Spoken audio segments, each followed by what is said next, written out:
for being proud of him in the future. Yeah, good. It's nice to get involved. And As I became more and more familiar with him, and then he lived to 92. That's good. That'll teach me. Yeah, there you go. Hey. That's all they knew. You know what I mean? Other than that, but we had Sorry, it's all good. It's all talking good. Italian food and recipes. Nothing to do with racing. How to eat. That's all right. Sounds like we should have our own show. that's coming back. Still in Southington? Between hockey and racing, I mean, it's got to be the same, you know, with what your mind is going through in a race car versus, are you goalie now and you so being the goalie, I mean, it's got to be, there's no rest, man. There's no cautions at Welcome all. all of you to our 26th New England Auto Racers Hall of Fame induction ceremony. I don't know about you, but I'm very humbled and honored to be in the same room with over 30 legends who have made a significant impact on New England auto racing. Let's give them another big round of applause.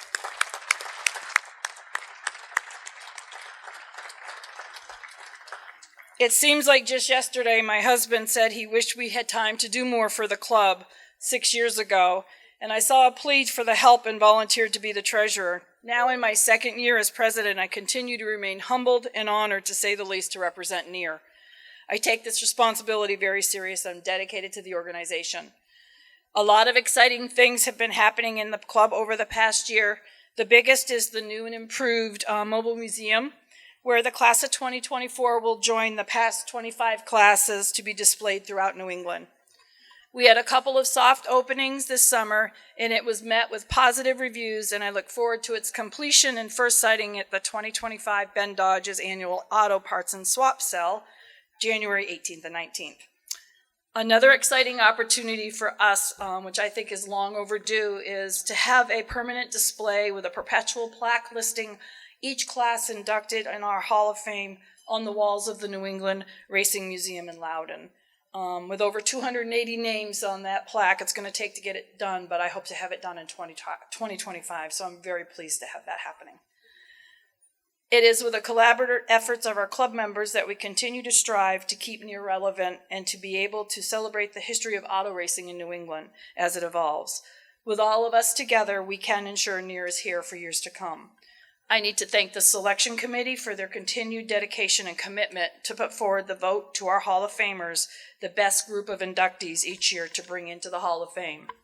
It is a daunting task to take the information submitted and review each and every nomination, of which numbers in the hundreds, to narrow it down to a group of 16 to be moved forward for the vote by the Hall of Fame inductees still with us. They, your fellow peers, are the ones that cast the votes that brought you here today. I need to thank the great volunteers for their assistance in pulling this event together. Without all of you, we wouldn't be standing here now, so thank you. A person either loves racing or truly loves racing. This room is filled with those who truly love racing.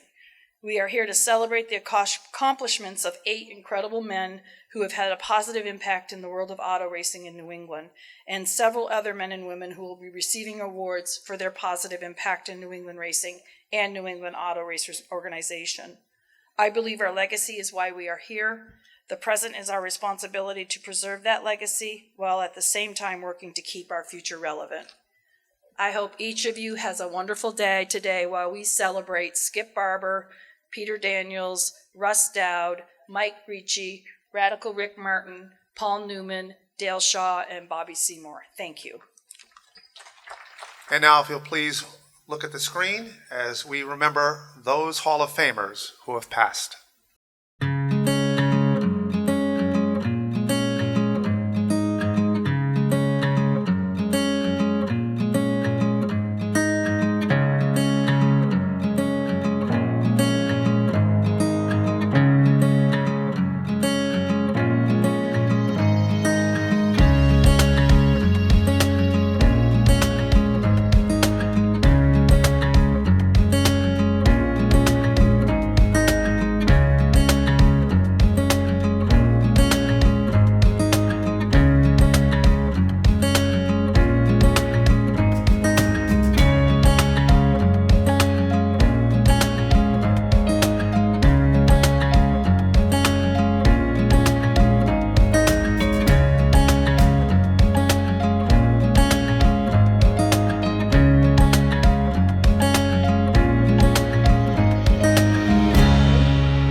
this time, I'd like to invite to the podium Paula Bouchard and Ed Flimke. Okay, which one is which here? Good afternoon. It's nice to see so many friends here for another near Hall of Fame induction dinner. On behalf of Ronnie's family and my family, I'd like to extend our congratulations to this year's inductees and their families. I know that this day will become a cherished memory for all of you. The Ron Bouchard Memorial Award honors lifetime achievement in auto racing in New England. Past winners have included drivers, promoters, and other names you saw every week in the racing papers. This year's recipient, Bob Bouchard, has spent much of his life behind the scenes. Some people in this room may not even know him by his full name, but his face and his nickname, Burgie, have long been familiar in pit areas around the Northeast. Burgie is proof that while auto racing seems to center around machinery, it is actually all about people. These days, he's the curator for the RB Racing Museum in Fitchburg, Mass., but his relationship with the sports spans many decades. Although he's mostly closely associated with the Bouchard family, he never met a racer he wasn't willing to help. That's why Burgie's list of racing friends stretches from Oxford's Plains in Maine to Daytona Beach, Florida. Now back to the Bouchard connection. When Burgie was 16 years old, he took a job with Red and White Movers, run by family patriarch Bob Bouchard. He was a good worker, yes, but also a smooth operator. Before long, he was courting the boss's daughter, who eventually became Mrs. Joanne Bouchard Bergeron. In the evenings and on the weekends, Burgie was also lending a hand on the race teams of Bob's two sons, Ronnie and Kenny. Near Hall of Famer Vic Angus, who turned wrenches for both Bouchard brothers, says Burgie was a bigger part of things than most people realize. Dozens of years and hundreds of races later, as Ronnie and I were laying the groundwork for the RB Racing Museum, Burgie was still playing a key role.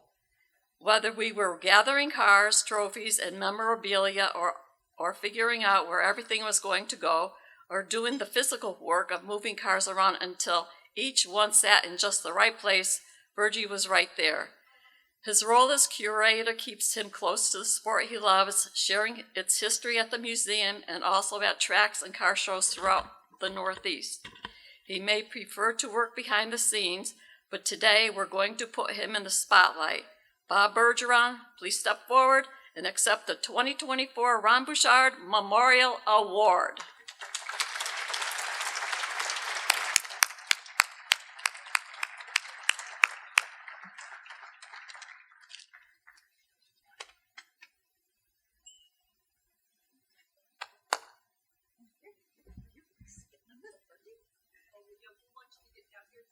Okay. Okay. Say something? I got 10 pages. Okay. So sit down and enjoy it, because there's only one left. Paula said most of the stuff that's on here you already know. I want to thank all the veterans and their families. What else? The what? Yeah, see? I don't know. I just want to thank everybody. You know, you're all teamwork everywhere here. You're just good people. That's it. I'm done.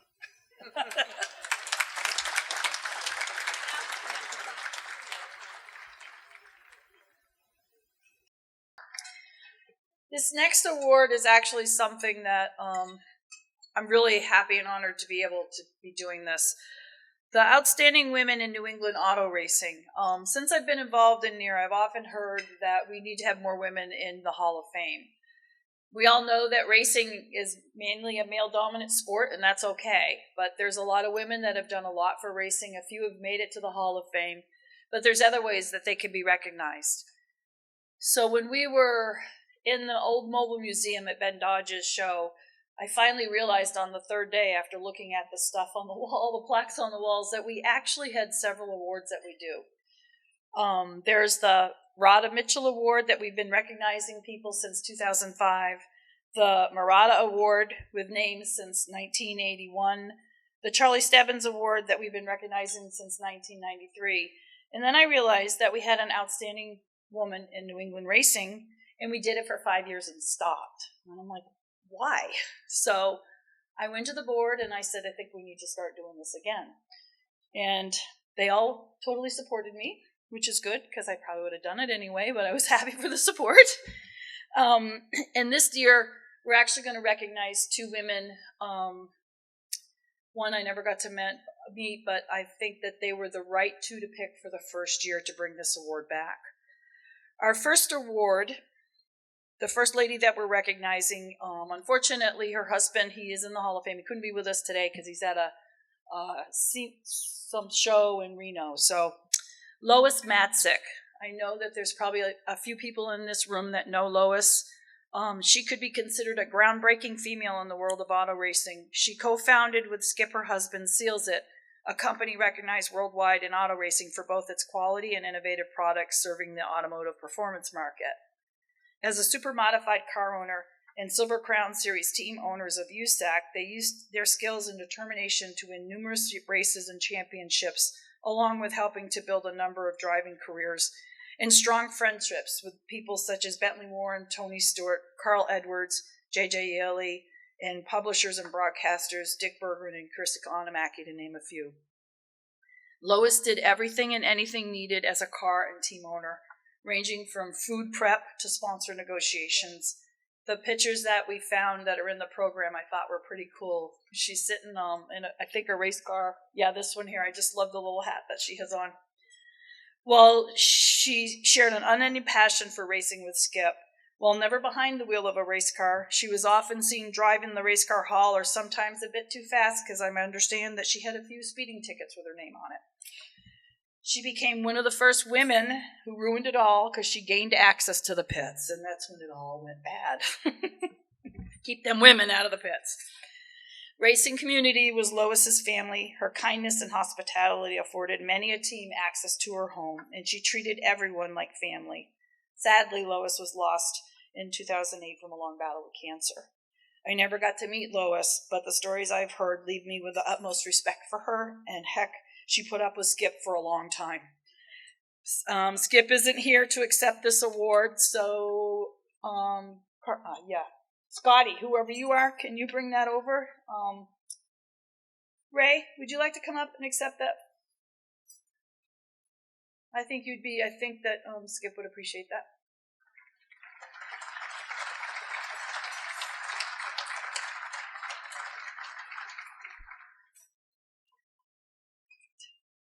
Our next lady that we're recognizing today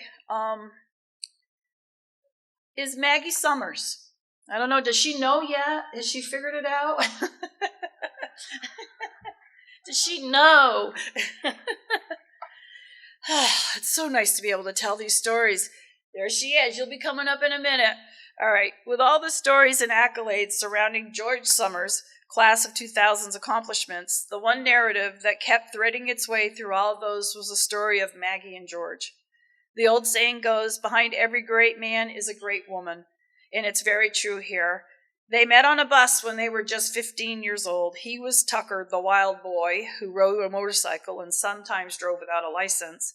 And he was also known as George, the son of Bill Summers, an American League umpire.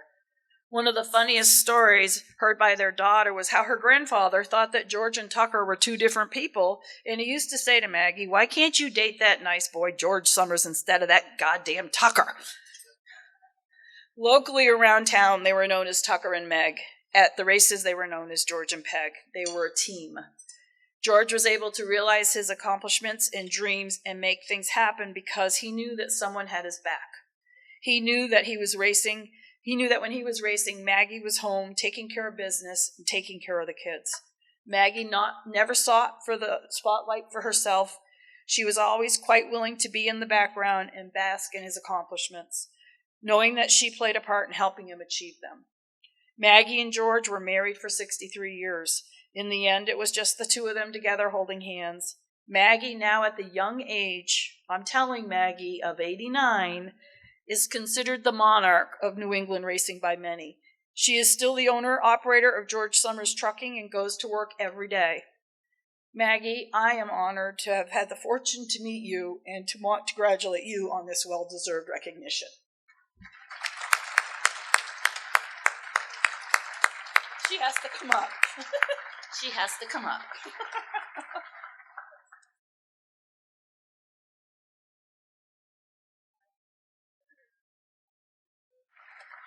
Our next award is the Maratta Mitchell Memorial Media Award.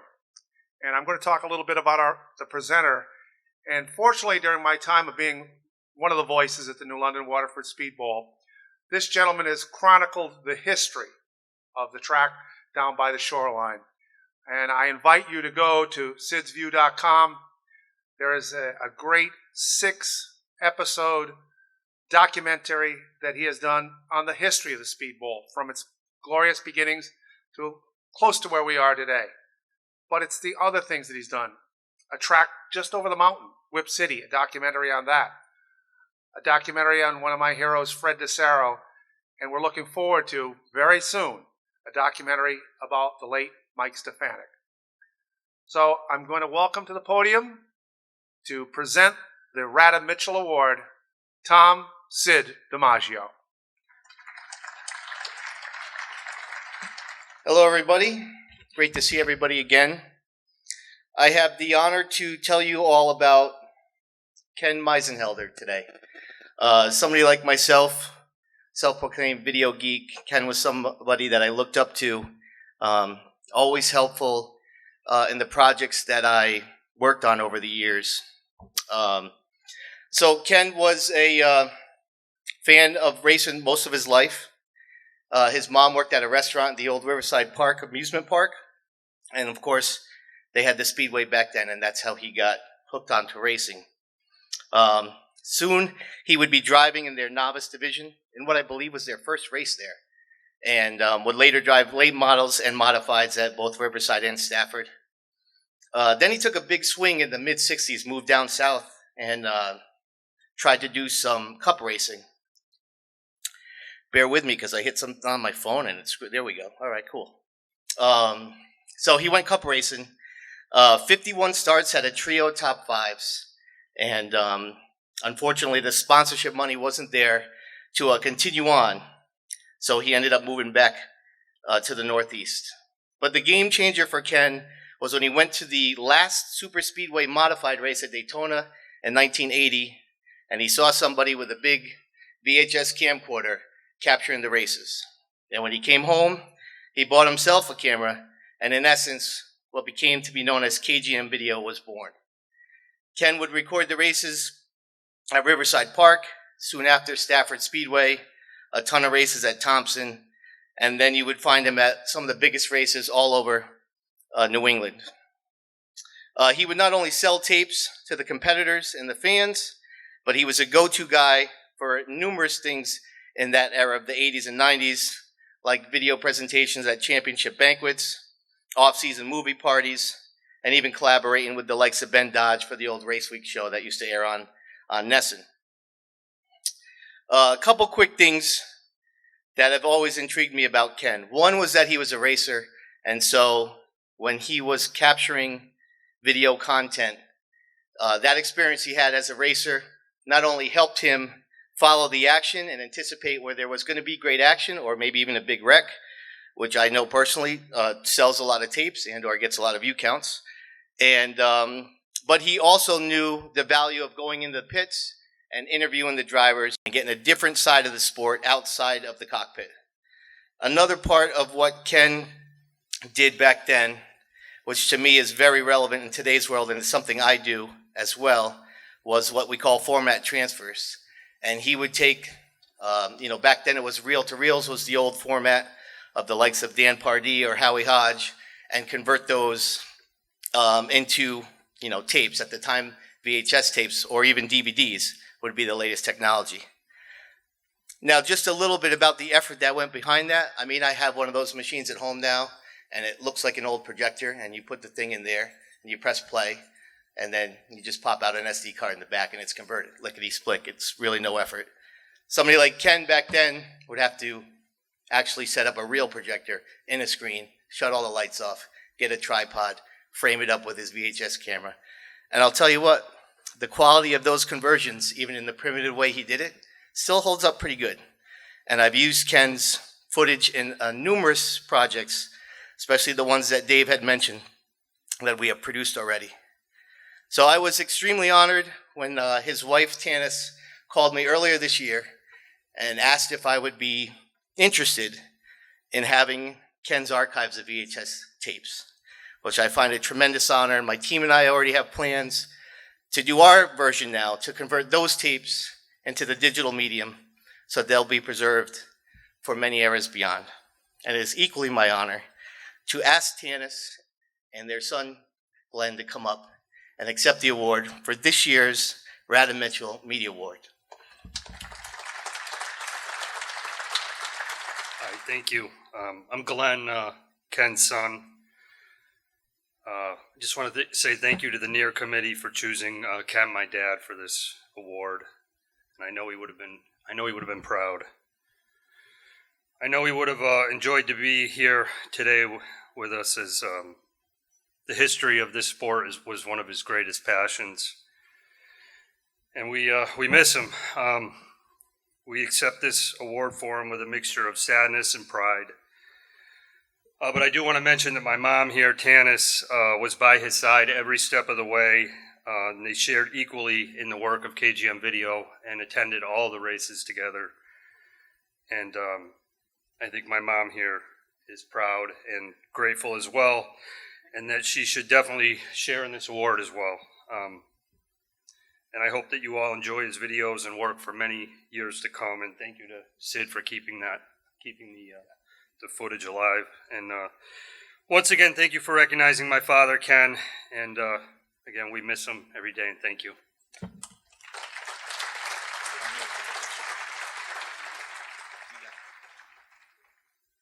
Our next award is the Frank Maratta Award for Outstanding Contributions to Auto Racing in New England.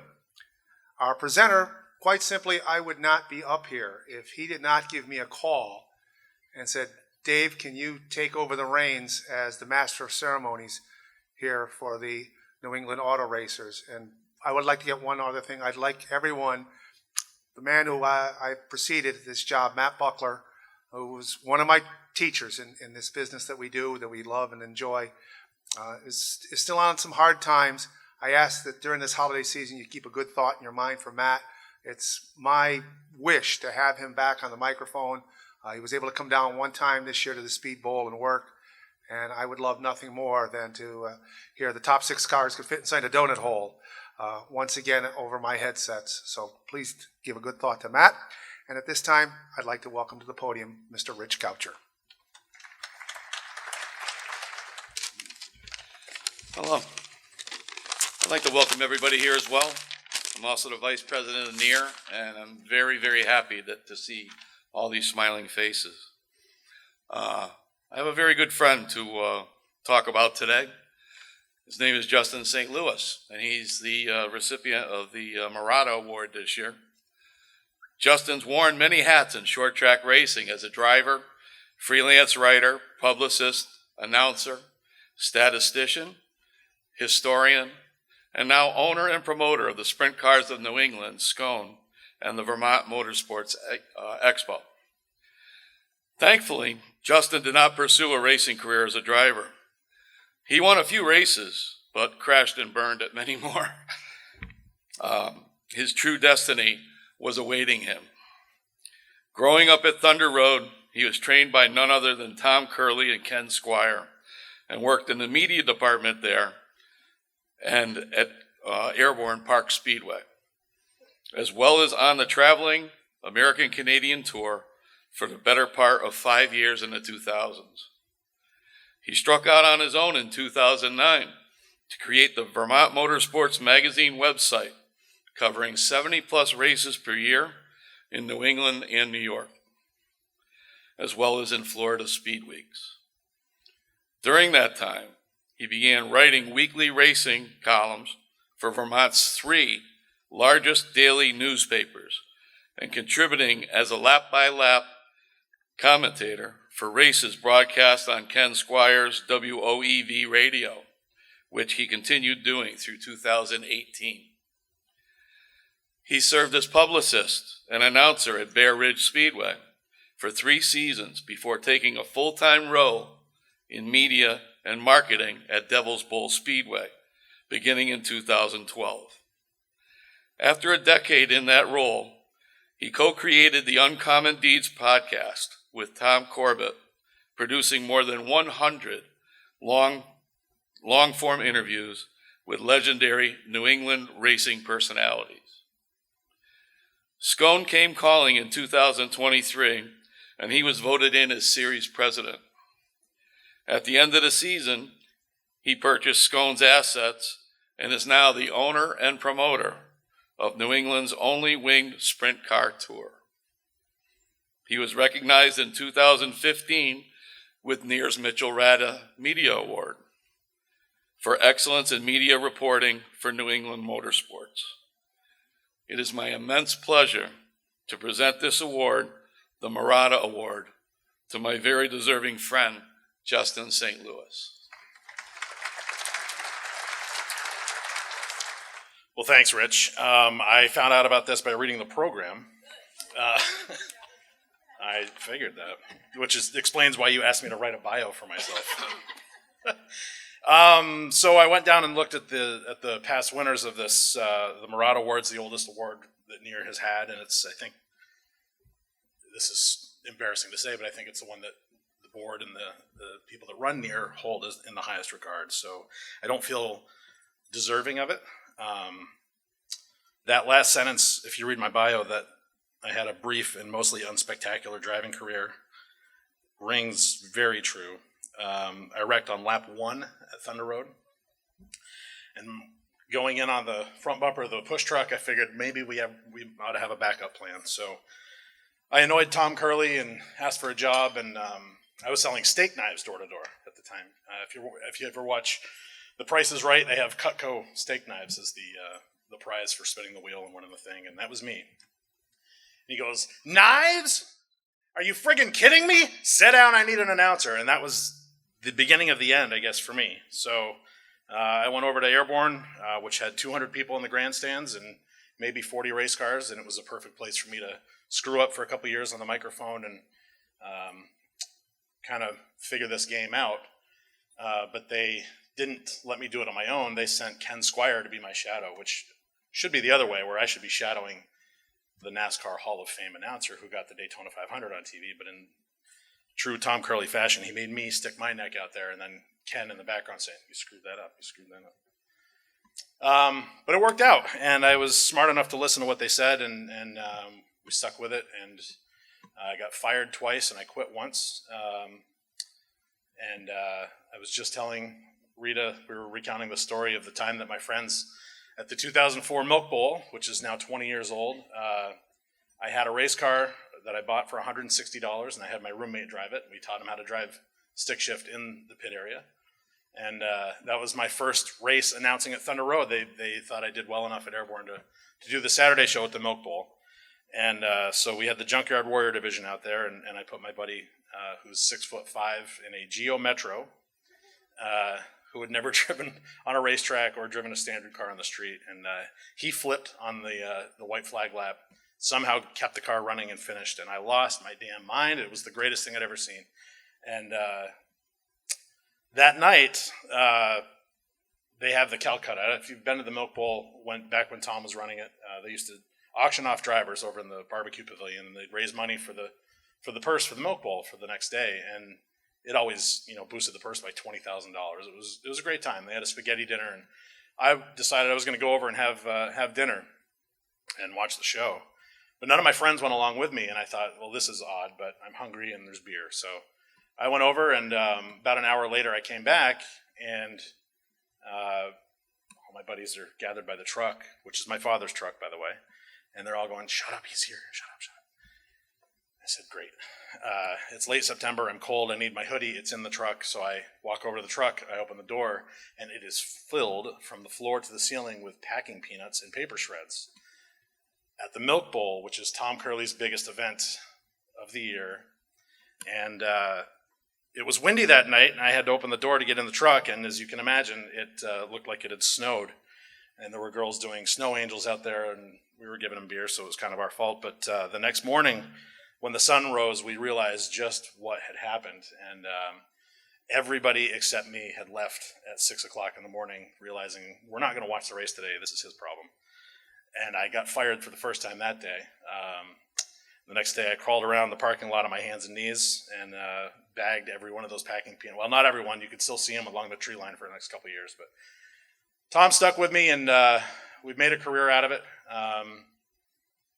Like you, I'm not doing this for money because this is not the sport to be in if you're trying to make a living. But it's a lot of fun. I've made a ton of friends. My best man at my wedding I met through racing, actually through wrecking him. I can't think of a better way to spend a life, and hopefully I'll see a lot more of these banquets and honor a lot more of you. We've got a couple legends in the making over here at the. I hate talking about it, but Gabe Brown just won the ACT championship yesterday, and he's here today to celebrate Dale.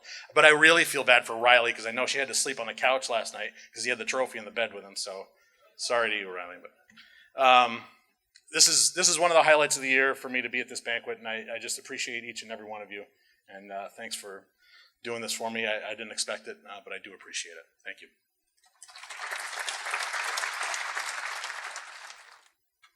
Our next award is the Charlie Stebbins Award for outstanding contributions above and beyond his duties. I just set a little tip of the iceberg when I introduced him as a presenter a little bit before. I invite all of you on Tuesday nights, 7 o'clock, to watch on YouTube the Sid's View podcast. I believe it's the last show, so unfortunately it'll probably be Sid lauding that he won the picks yearly over Rob Hahn, Rebbe Michelle, and Diego Monahan. So I don't know how good a show it's going to be, but I certainly invite you to watch the show.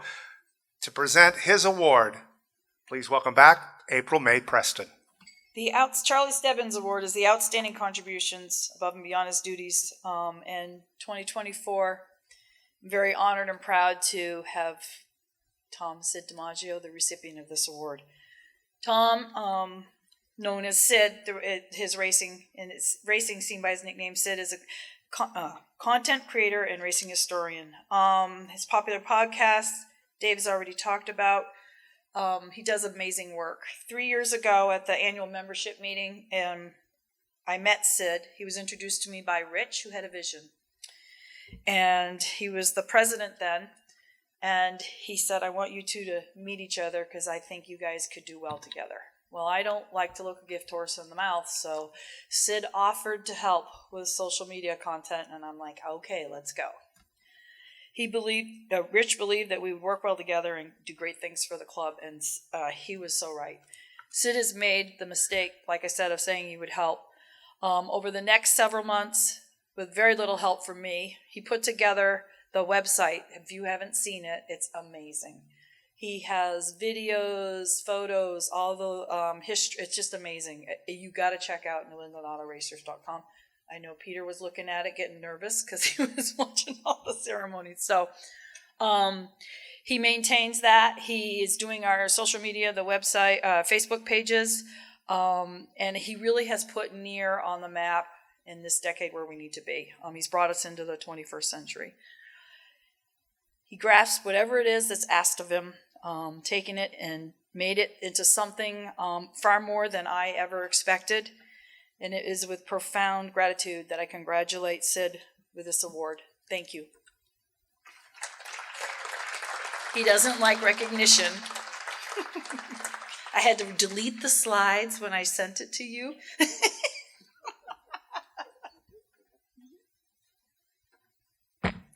So Justin, funny story.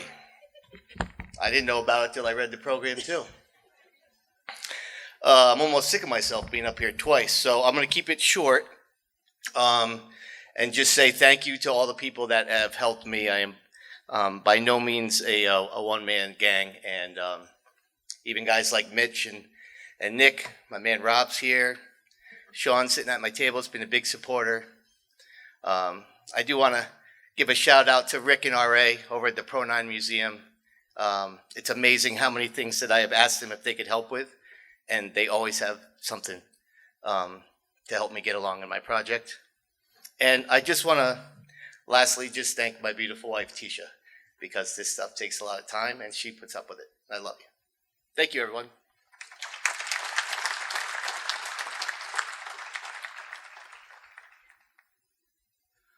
Our next award is the Danny Pardi Award for outstanding dedication and contributions to the success of the Near Hall of Fame. And with that, it is my pleasure to bring to the podium former club president Al Feeney. Today I'm proud to present this award to Carl Oberg. I'm going to do a different approach. Carl Oberg's biography is on page 28 of your program. You can read it at your convenience. I'm here to tell you answer the question of who is Danny Pardi and why is an award being given in his name. Simply, without Danny Pardi's strong commitment, there would be no Near Hall of Fame, and you would not be here today, and nearly 300 racers would not be Hall of Famers. I'm from Agawam, and Danny was from East Hartford, and we were both charter members of NEAR and served together on the board of directors. We became friends and spent much time together. In the first 15 years, NEAR was basically an antique race car club. Danny and I often discussed ways to honor the heroes of the sport, but there were problems. If we established a Hall of Fame, it would require real estate to either buy or rent, plus all the related expenses. It seemed an impossible challenge. Everything changed in July of 1996 when I visited the International Motorsports Hall of Fame at Talladega Winston Cup. I read every plaque at least twice and kept thinking we had these same stories that need to be told about our New England racers. Later that fall, I spotted a bookmobile serving a town in the Berkshires. I went through it and thought this would be a perfect for a Mobile Hall of Fame. I told Danny of my idea. He challenged me on several issues, but I said a bookmobile filled with Hall of Fame plaques and memorabilia that could visit tracks and offer free admission to view the history of our heroes. Therefore, the concept of a mobile museum was born. A partnership was formed. We got the NEAR Board of Directors to support our plan. Danny began recruiting all the people necessary to make this happen. He reached out to Jackie Arute to be the first MC, Pete Zanardi to head the first selection committee, Doug Farrow to do all the biography work. As the racing director of Stafford, Danny knew everybody, and he had a reputation as a straight shooter. I took on the challenge of raising the necessary money, selecting an appropriate venue, and finding the plaques, etc. After the first class was inducted, Danny reached out to the inductees, inviting them and their families to attend. Danny's reputation provided credibility to the event, and everybody responded positively with positive action. He knew all the racing families. He could get Pete Hamilton and Gene Bergen to fly up from Florida in the middle of winter, Harry Tattersall III to come all the way from Las Vegas to accept the honor on his father. The first induction was a great success. An article in Trackside magazine at the time called it a gathering of the great. It was videoed by our own Ken and Tanis Meisenelder, and you can view it at New England, our website that you just mentioned, newenglandautoracers.com, as you can all the previous inductions are all videoed. Danny continued to supervise each of the following classes with the same dedication. After his sudden passing on December 28, 2007, NEAR quickly decided to honor his memory and accomplishments with an annual award. Danny never met Carl Oberg, but I'm sure Danny would have liked Carl. Carl has exhibited all the qualities that Danny brought to NEAR. Carl's biography, again, is on page 28 of the program. Please read it. It's really interesting. It is my pleasure to present this year's Danny Pardi dedicated to NEAR Award to Carl Oberg.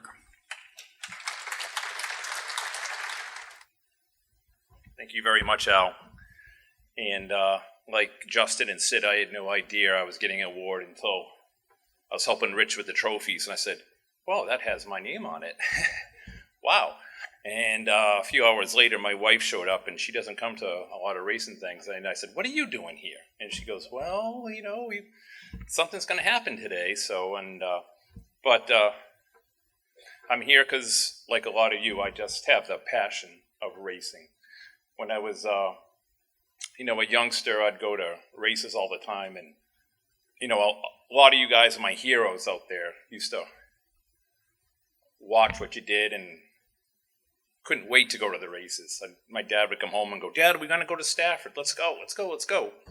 And it was just magical to just watch you guys run. And one day I said, one day I'm going to race.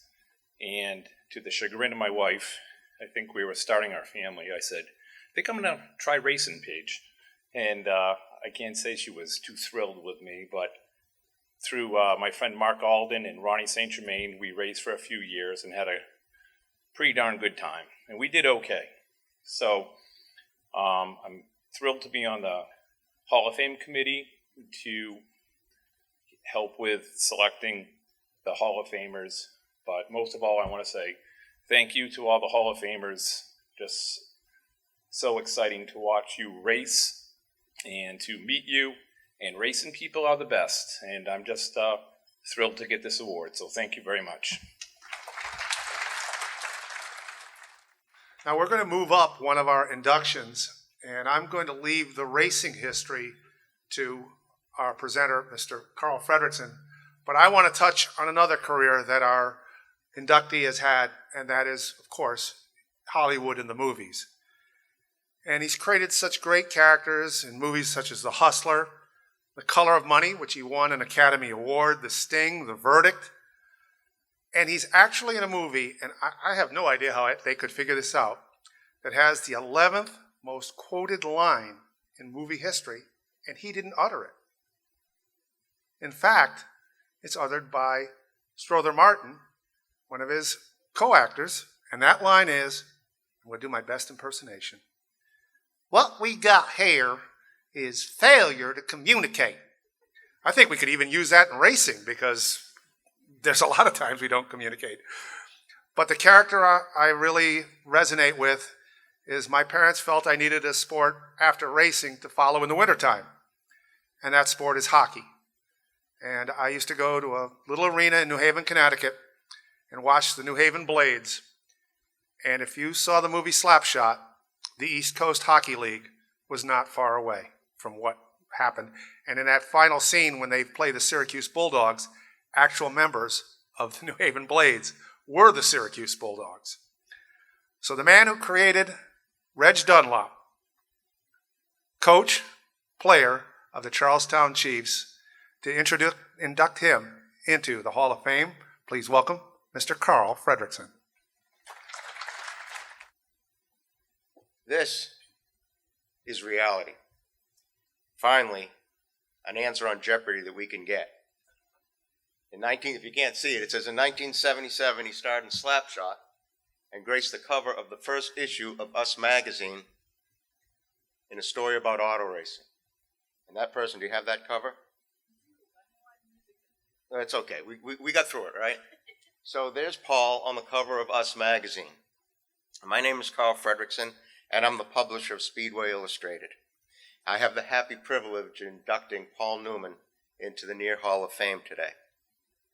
You know, there's another aspect about that Us magazine cover, that while filming Slapshot in Syracuse, New York, Paul phoned the promoter at Weedsport to see if someone in the area might have a car that he could hot lap at that dirt oval on a Thursday night. So Will Cagle was summoned. He arrived with his primary car and his backup car, a pair of fire suits. And you remember, Will Cagle always wore gold fire suits. So I wonder, you know what? I got to stop because April May says I only have 4 hours. And suffice to say, this notion of hot lapping cars that belong to pals became one of Paul Newman's signatures. Once he was running the Razor's Edge in a sprint car in California, going so fast he hit the front stretch wall and almost turned it over. All the people who were there helping him run that car, it was Ron Schuman's car, by the way, ran over to Paul, who looked up with a big grin on his face and said to Doug Stokes, "How are you going to explain that to Joanne?" Meaning his wife, Joanne Woodward. He tried legend cars at a track in Connecticut, and he spent a memorable day at Star Speedway with Bentley Warren.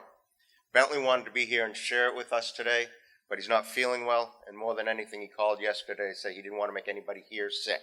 So Bentley is particularly disappointed that he didn't get to see Bobby Seymour go into the Hall of Fame as well, because Bobby was there that day too. Bentley did share that Paul's concentration around race cars was really, really something. And as you mentioned, we all know Paul as an actor, and you may know about his service in the military during World War II. He enlisted in the Navy 3 days before his 18th birthday, and he wanted to be a pilot, but he was colorblind. And so he wound up in the rear-facing seat of a Grumman Avenger torpedo bomber. You can imagine what your life is like flying backwards all the time. I can't imagine the courage. So there's a lot about Paul Newman, but I'm going to be conscientious of my time, because if there's anything I learned about him during this research, is that he would be honored to be recognized alongside racers like Skip Barber, Peter Daniels, Russ Dow, Mike Richi, Rick Martin, Bobby Seymour, and Dale Shaw. So no more time will be allotted for Paul Newman, because that's the way Paul Newman would want it, just to be one of the guys. This is what racing afforded him. A lot of us know a modified racer from Danbury, Connecticut named Jimmy Dolan. Well, Jimmy crewed for Paul Newman in 1989. And he said, you know, we'd go to a restaurant before the rush. He said, but remember, Paul had a face you could recognize from 50 yards away. Pretty soon we'd see the workers start making their way to the payphones in the restaurant.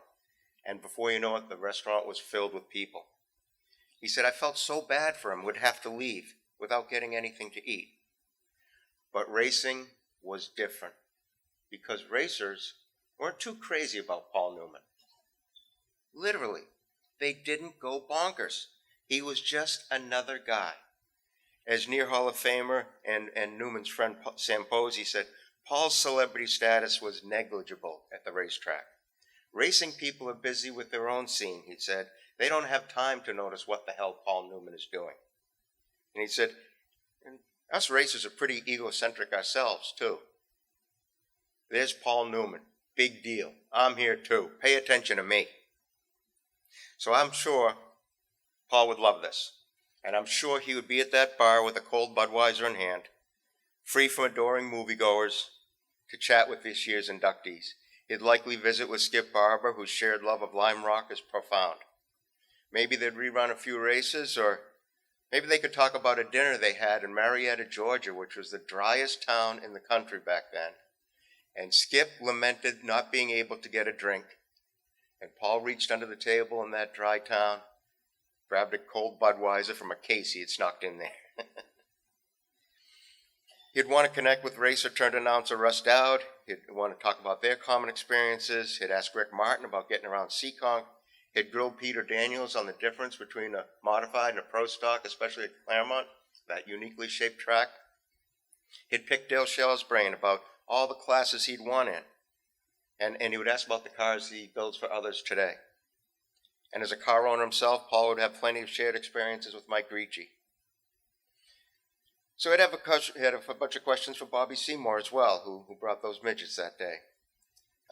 But Paul's attraction to racing came easy. Success at it did not. Friend, car owner, and competitor Bob Sharp said his first year of competition was a struggle. Newman wasn't naturally fast, but he had a sensitive touch, and he was easy on the equipment.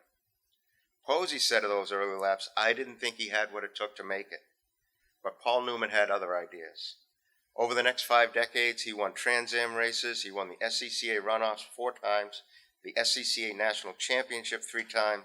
He won in his class and finished second overall in the only Le Mans start he made in 1979. And he won in the final competitive race he entered at age 82 in 2007. There are many, many more highlights, including as a car owner with Newman Haas with 54 wins and 8 championships. But this isn't the time for a race-by-race rundown.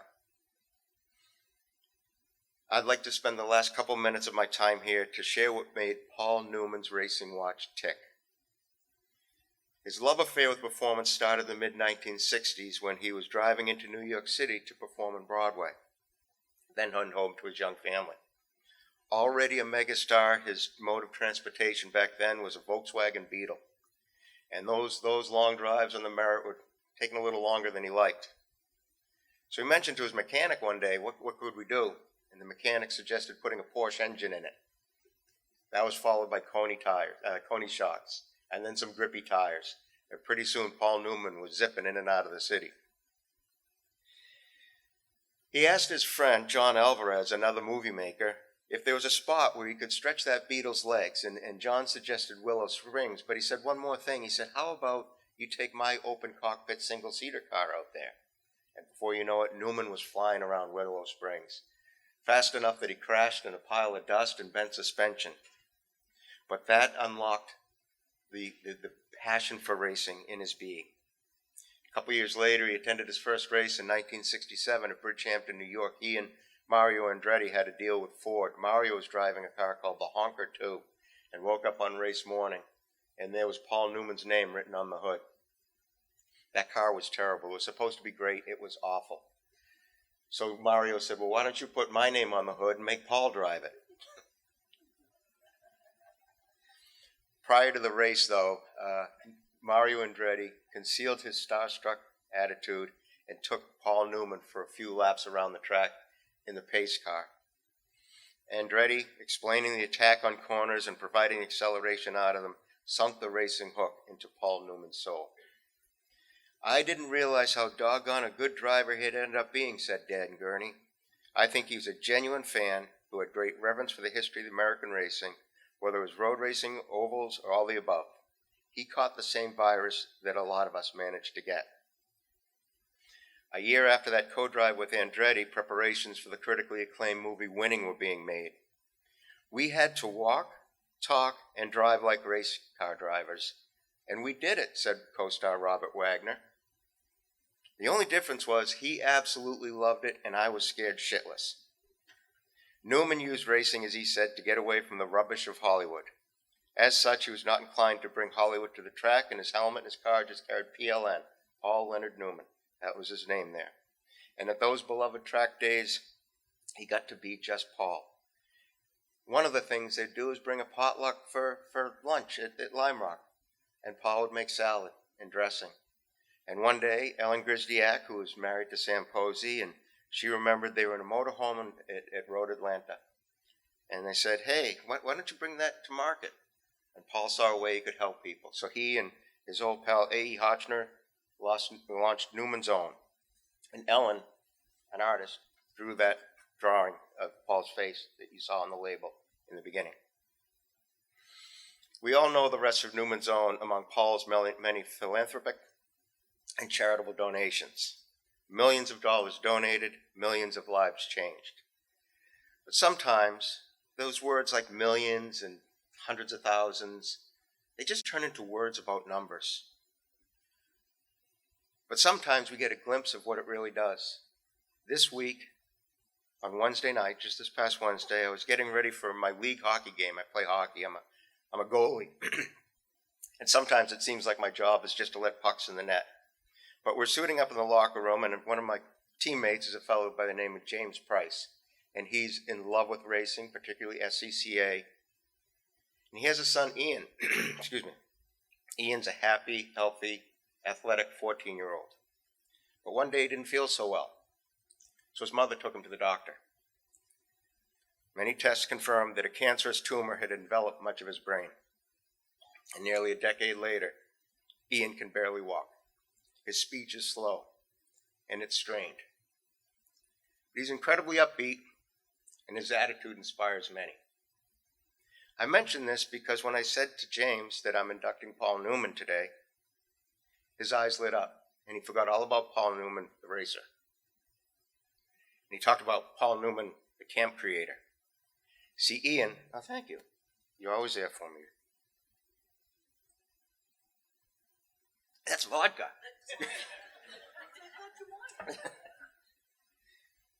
So Ian has been a camper at Ashford, Connecticut's hole-in-the-wall gang camp, and he's not stopped talking about it since. James said the camps are so wonderful, including that the dialysis machines are designed to disappear into the floor during the day. This way the kids don't have to think about their illness when it's time to be a camper. So I had to play net with my eyes pretty welled up that night. But a man's love of racing led to track days with a pot-like item that became a source of millions upon millions in charitable donations.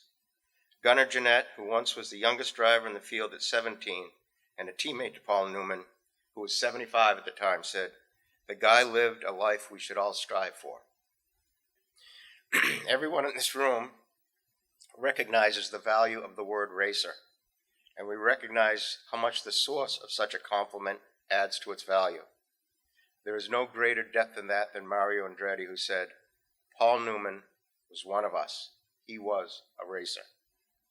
So would you join me in welcoming Paul's daughter, Clea, Newman Soderlund, who is a director of the Serious Fund Children's Network, the parent organization Hole in the Wall.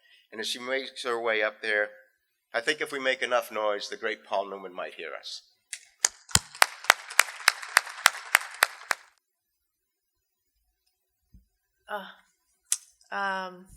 Thank you so much. I mean, honestly, it's funny. My father really hated awards. When he was nominated for Academy Awards, he would never show up. You know, acting was his career, racing was his passion, and he would have loved this. I mean, you are his people. And I spent my entire childhood either at horse shows, because I was a horseback rider, or at racetracks on the weekend. And I spent as much time with growing up with all of you as, frankly, my father did. He really became the man that he wanted to be with you guys. So this is such an honor for me to be here. You made me really weepy. Yeah, I love you guys, and I'm sad my dad's not here because he really would have enjoyed this, and he definitely would have been. Skip, he definitely would have had some kind of 6-pack of Budweiser underneath the table.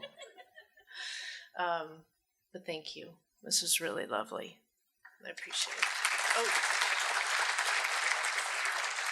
And I'm wearing Dad's jacket. So this was his 1986 SCCA champion jacket that he gave me, I don't know, probably 30 years ago. And this was my lucky jacket. I used to wear this when I was riding, and then I would take it off right before I went in the ring. So this is my good luck jacket. So.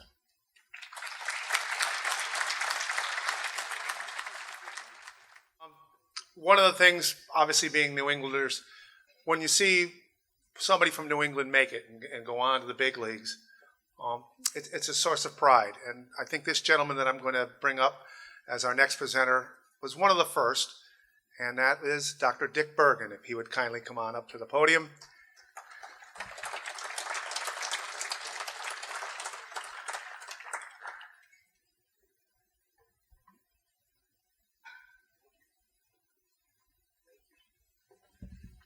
It's nice to be with you. It really is. This is a fun time for so many of us.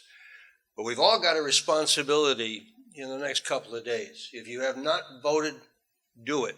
Go to the polls, pull a lever, check the box. So important, more important in this election perhaps than any of our lifetime. Don't miss it. Go vote. This year, Skip Barber's accomplishments are being broadly honored. It's taken a long time for the racing world to figure out that this guy had an incredible auto racing life and has achieved enormous success. As Skip is being honored today by the Hall of Fame, more honors have already come, and there's more in his future, including one that's very, very big. In 2013, Skip was inducted into the SCCA Hall of Fame. A good start. 2024 was named the Year of Skip Barber at Lime Rock. How appropriate Without Skip Barber, there would not be a Lime Rock. The Lime Rock Control Tower was recently named for Skip Barber. He's among the road racers to be honored 2 weeks from today at the New England Racing Museum's annual Legends Day event. Oh, by the way, if you want a ticket for that, I can help you out. Today, he's being inducted into the New England Auto Racing Hall of Fame. And there's still more. America's most prestigious auto racing honor is induction into the Motorsports Hall of Fame of America. That Hall of Fame covers every imaginable type of racing, including open wheels, stock cars, drag racing, sports cars, airplanes, motorcycles, powerboats. The event inducting Skip Barber in this year's class will be in March. Tickets are priced for $500 each, and the event will sell out. It always does. It's a big deal. A bronze bust of Skip will be permanently on display at the Daytona Museum. A large display of artifacts from Skip's careers will be on display there for a full year. It's nice that NEAR is joining with so many others to honor Skip Barber. What took so many so long to realize what this guy has done? Most people would consider their life complete. That didn't sound good, did it? Most people would consider their life complete after achieving success in a major activity. One, Harvard-educated Skip Barber has excelled in 3 careers during his 87 years on this earth. Now, I'll start with his career as a race car driver. His entire career winds through the place where it began, Lime Rock Park. During his driving career, Skip won 3 SCCA national championships, the SCCA runoffs in 1969, 1970, 1971, set 32-lap records and won more races than even he can count. He was hired by the March factory to run Formula One and Formula 5000.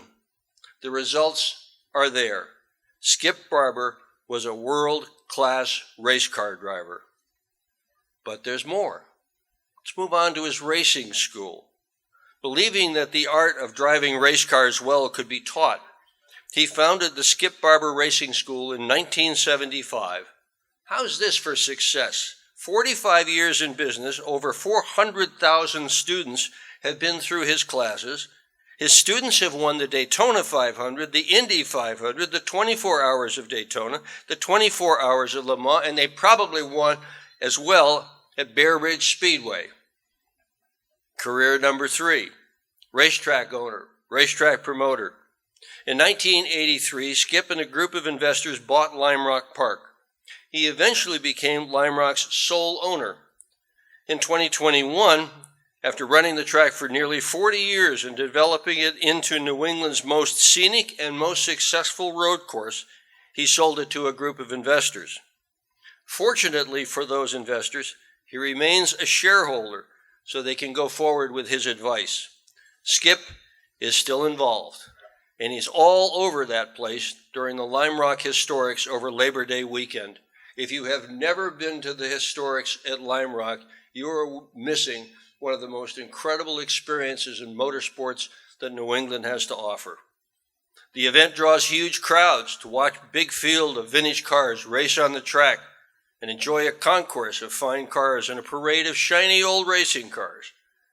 Skip remains involved in keeping his beloved Lime Rock Park New England's most beautiful and most successful road course. Skip Barber was a championship-winning driver.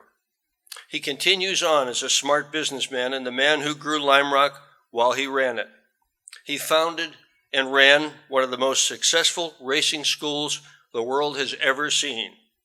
Wow, what a life in racing you have had. Skip told me, in his future, he really just wants to clean his desk off. I think it's probably a pretty good-sized pile, don't you? Skip, we are so proud of you. Welcome to New England's Auto Racing Hall of Fame. Come on up here. And my close enough to this? Ooh, it's echoing now. Thank you. So I'd like to tell you a little bit about an activity we did at the racing school. I'm hoping this is relevant to those of you who've raced, and some of you who are still racing, wow, and to anybody that has a kid who races. After we started the racing school, a few years later, late 70s, we started a race series in New England. And the concept of the race series was, it was all about driving and racing. It wasn't about how much money you had. It wasn't about being a good mechanic. In fact, you couldn't touch your car. We owned all the cars. We tested all the cars before every event. We drove for cars. Nobody could fix or rig anything. And when it's all down to you, a lot of things change. We were really fortunate in that so many good drivers in the world sent their kids. I mean, at one time we had Phil Hill's boy, Dan Gurney's boy, Chris Pook's boy, I can't remember. We had virtually every front runner at Indy and at Daytona's kid or ultimately grandkid. Those guys are Little League dads, not necessarily as nice as Little League dads in baseball, better than some. So when I say we tested all the cars before every event, we also had guest drivers, good drivers. We invited many more good drivers than we got. Stunning number who were a little bit worried about getting beaten by some 17-year-old girl maybe, and didn't come. The best guest driver we ever had was Sam Posey, because when he got beaten, and it absolutely happened and happened more than once, he'd go up to the guy or girl who beat him and congratulate them, instead of throwing their helmet and stalking away. We had that too. When we had the dads, I want to tell you just a couple of quick stories about dads. And this is a little bit of a warning, maybe to at least one person in here.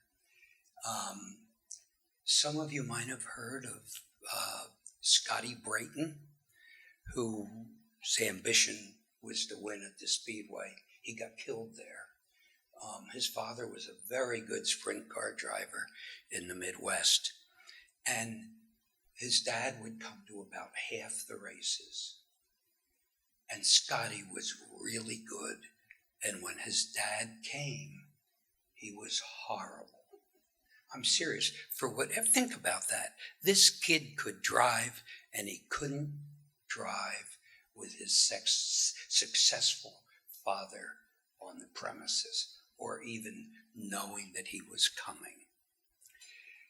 Dan Gurney's boy raced with us, and Dan Gurney not only was a terrific driver, he was a terrific person, and I liked him very much.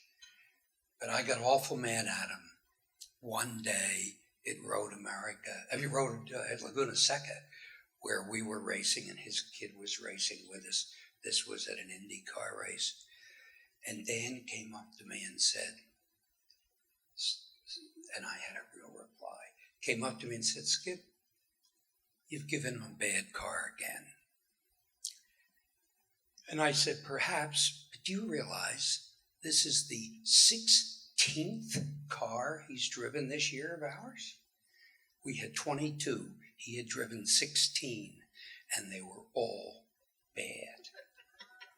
So I thought we were pretty good. And somehow that proves the cars were all equal.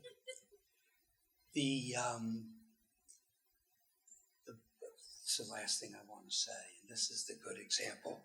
The best Little League racing dad we had ever was Phil Hill. His boy was good, not great. Phil came to all the races. He never said one bad word. Not, gee, my boy needs, X more horsepower, whatever. He was perfect. One step down from that, and then I'll show up, was Brian Herder. You know who he is? He's now a prominent IndyCar owner. His son is Colton Herder. Brian raced with us when he was very young, and he had a real little league dad who had no racing experience, but still was an expert. And he had a problem every weekend. And finally, we were running on the longest racetrack we ran that year, which was the long course at Watkins Glen. And Brian was on the pole, thank goodness. And his dad came up to me and said, like I was the dealer, "You've given him a bad car again." And I said, "He's on the pole." And he said, "Yeah, but just by a couple of tenths. He should be on the pole by 2 seconds. Don't ever pursue that activity. Thank you.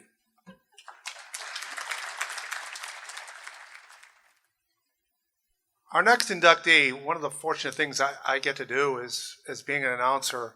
I had 2 Hall of Fame announcers be my teacher, and that is Ben Dodge Jr. and Matt Buckler.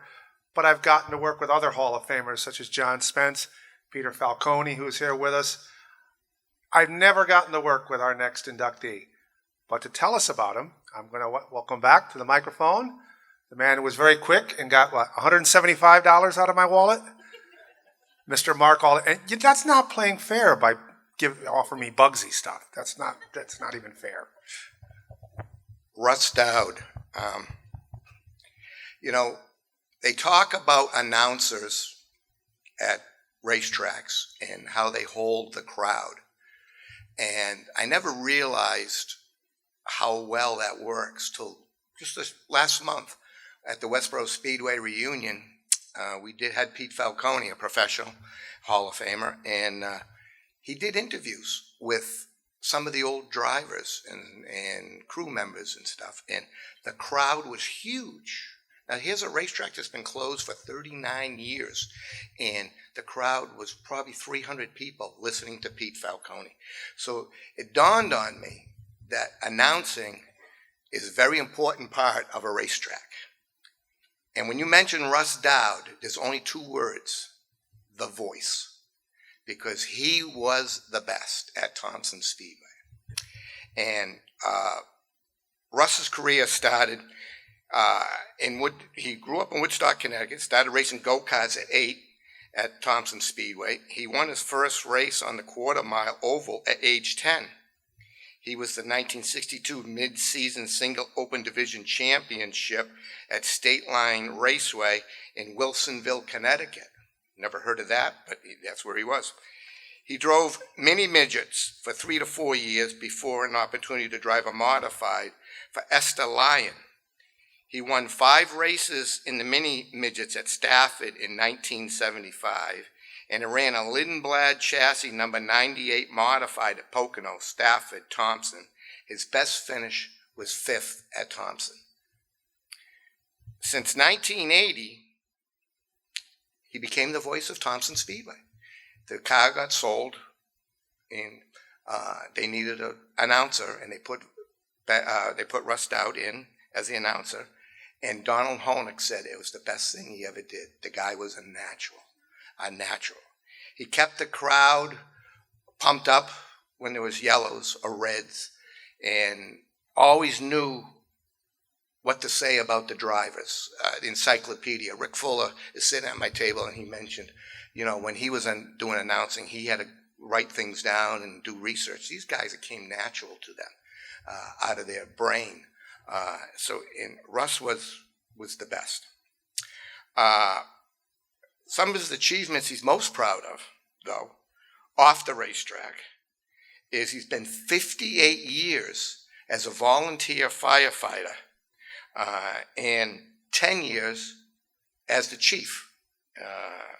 So those are some of the best qualities that Russ has obtained.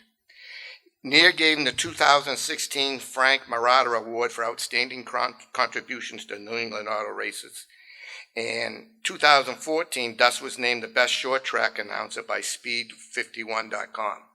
So everybody knows the voice, and if you ever saw him, he weighs about 62 pounds, but he has that deep, deep, deep voice, and it was just an announcer's dream, a track owner's dream.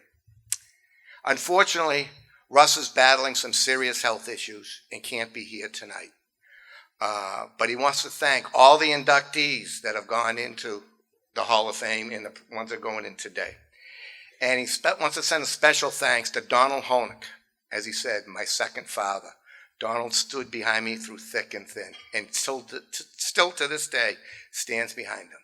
So please welcome Russ Dow for the 2024 Neer Hall of Fame. Now, one of the things that's tough for me during the season is I really don't get up to tracks probably norther than here.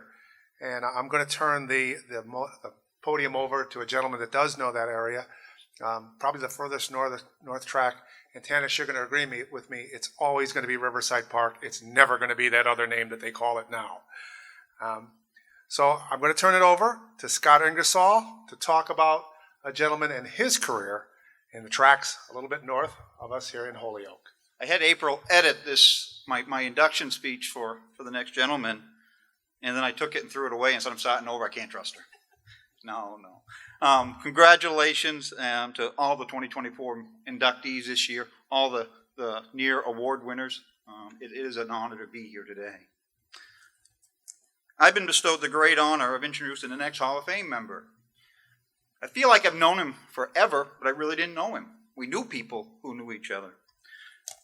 But I get to induct Peter Daniels, Lebanon, New Hampshire, who didn't take the conventional path to circle track racing. As Peter and I have talked over the last month, I feel like I've gained a great friend. He started with an interest in drag racing, straight line stuff. Spoke of his friend Don Tardif, who would take Don's GTO to the Epping Speedway and make runs.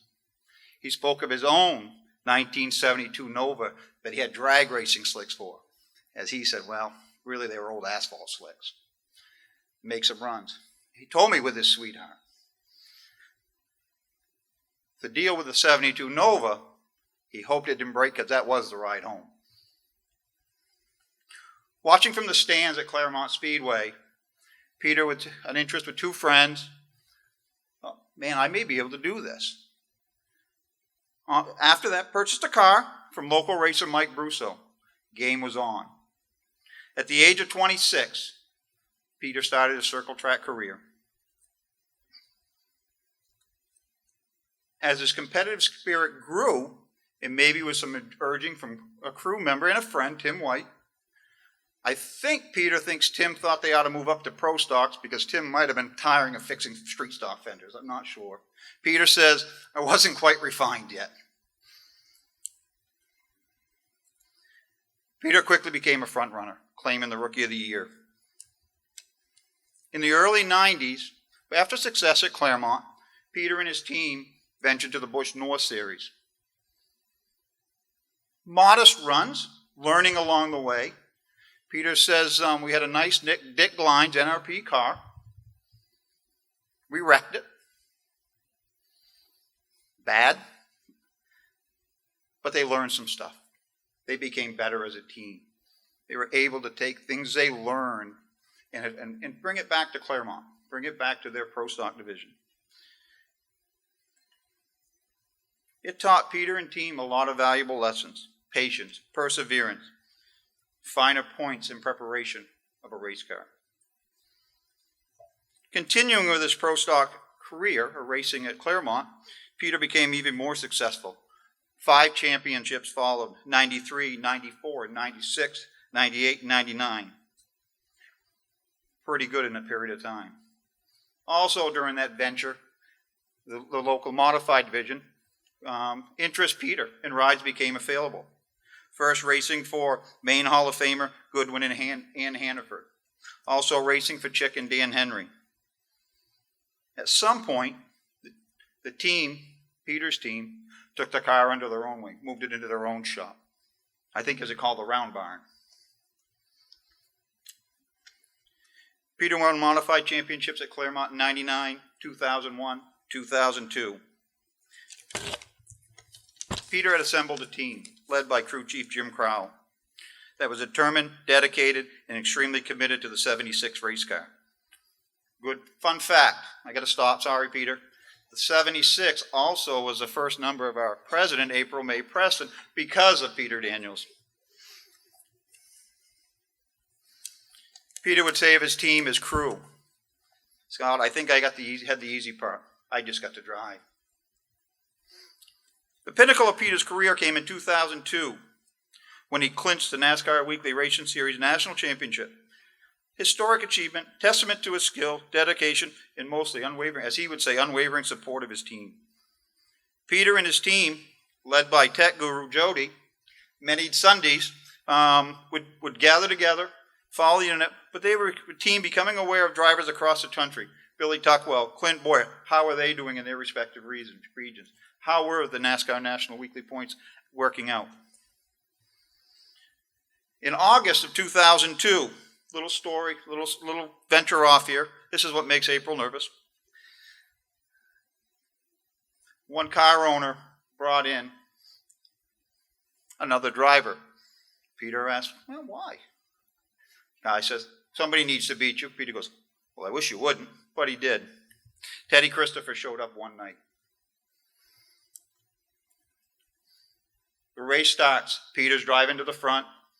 A small jingle, if you would say. Peter has to go to the rear. Drives back to the front. Passes Teddy Christopher. Wins the race in that 2002 season. Peter, as he climbs out of his car, not knowing it, but he's red-faced, which was common, guys, right? Looks back, Teddy jumps out of the car, looks like he could go another 35 laps, and Peter says that to him. And Teddy looks at him and says, man, it was only 35 laps. If I knew you were going to work that hard, I'd have tried a little harder. Doing research for this, I happened across a photo of Peter and Teddy in Victory Lane that night. I took it as, a passing of the torch from the 2000-2001 regional champion to the soon-to-be 2002 class symbolic move. Reflecting back on the last race of the 2000 season at Claremont, Peter staged in line before entering the track. Jody leads in the car. He always went up to Peter at the lineup, check the air in the tires, make sure we're okay, make sure the driver is okay. Leans in the car. He says, Peter, I need to tell you something, and I've been elected to do it. Peter reflected to Carl Fredrickson in his Speedway Illustrated article. Carl, I still have the magazine. Peter goes, I thought he was going to tell me they were all going to retire after this year. Instead, Jody's message was, we don't want to put any pressure on you, but if you win this last race, you will clinch the national championship, the national title. Peter, in his humble response, I'll do my best. As he looked forward, couldn't see the front of the field. Peter raced to the front in a 35-lap feature. Running second, coming to the white flag lap. Got to the inside of the leader. It was contact. Other guy's fault, Peter. I'm telling you, other guy's fault. There was contact. Peter, like racers do, I was trying to regain the car. I don't know if I was going to the wall. Don't know where I was coming down, but I came down. He said, all I wanted to do was get back to the checkered flag. And he did. Clinching that checkered flag that night secured the 2002 NASCAR Weekly Racing Series Championship. Small stats from that year. 18 starts at Claremont. 14 victories. The other times, he finished in the top 5. No finishes out of the top 5. As we celebrate Peter's induction to the New England Auto Racers Hall of Fame, I want to take just a moment to recognize stats, because that's what a lot of this is about. We put a lot of emphasis on. 85 wins, 8 championships at Claremont, a NASCAR Weekly Racing Series champion, wins at Claremont, Monadnock, White Mountain Motorsports Park, Lee USA, Canaan USA, won in the Modified Racing Series, second in that series twice. Pretty impressive. Talking of Peter talking to of his own driving style at Claremont, says, I have to race conservatively aggressive. And when you're racing at a short track like Claremont, sometimes that's kind of hard. That's kind of difficult to do. One of the qualities I certainly recognize while talking to Peter is how humble he is. Very appreciative of his supporters, his brother Richard, other sponsors, mostly his guys. His sweetheart, his son, Austin. He'll downplay his success, not taking any of the credit. Giving credit to others, simple things. He named and appreciated longtime racers, journeyman racers, Bob Rugg and Rusty Ball. Guys, little guys, encouraged him along the way. Saw something in Peter that maybe he didn't see in himself. Move up. Let him test their cars. I think that's a mark of a man. Peter's success is detailed in wins, championships, and awards throughout his career. He tried to distance himself from controversy. His goal was to show professionalism and to instill that into his team. Pretty evident.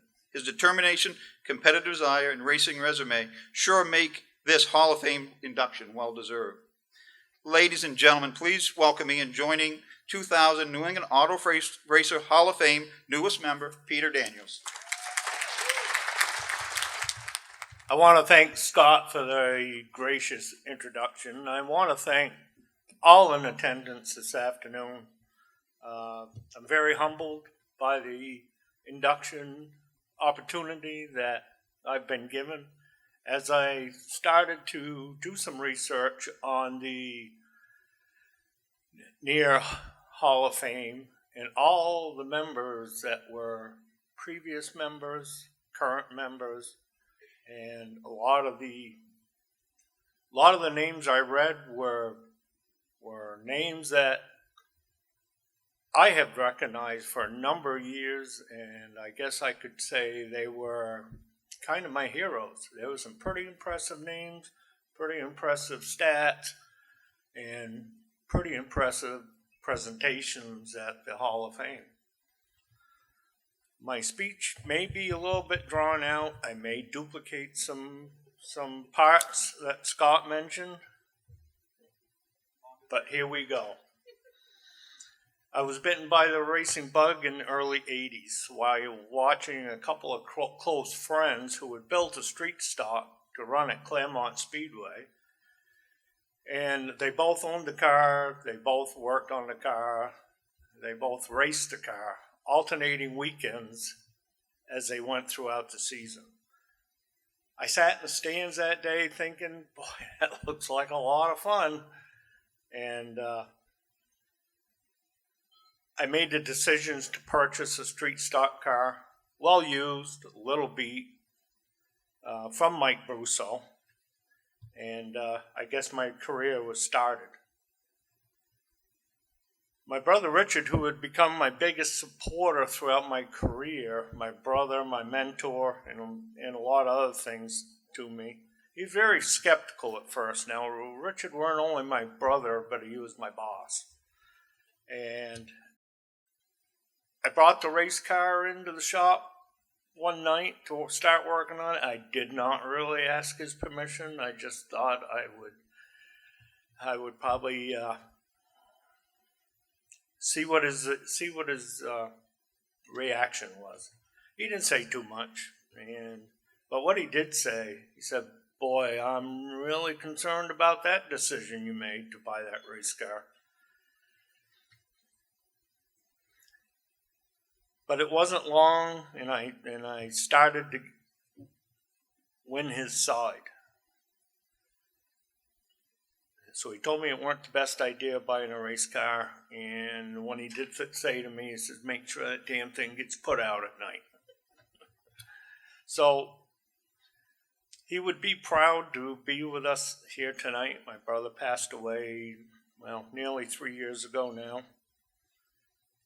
In 1987, we moved up to the Pro Stock division with a car that was purchased out of the Springfield, Mass area, of all places, a Rosner chassis that had just come off a World Series win. And I believe, I may be wrong, but I think it had been driven by Tommy Rosati. I was lucky during that period of time that I developed a friendship with Tim White. Tim White had some background in Grand National cars with drivers such as his uncle Brad Kennedy, and he was also close friends with Stub Fadden and his team. Tim had exposure to that style of racing. Tim took the role of being the crew chief of my team and was very instrumental in pushing me along to develop a more competitive team, which included more competitive equipment. It wasn't until 88, 89, and 90 that we started to develop into a competitive race team. We were lucky enough to have a new group of people come in and join us.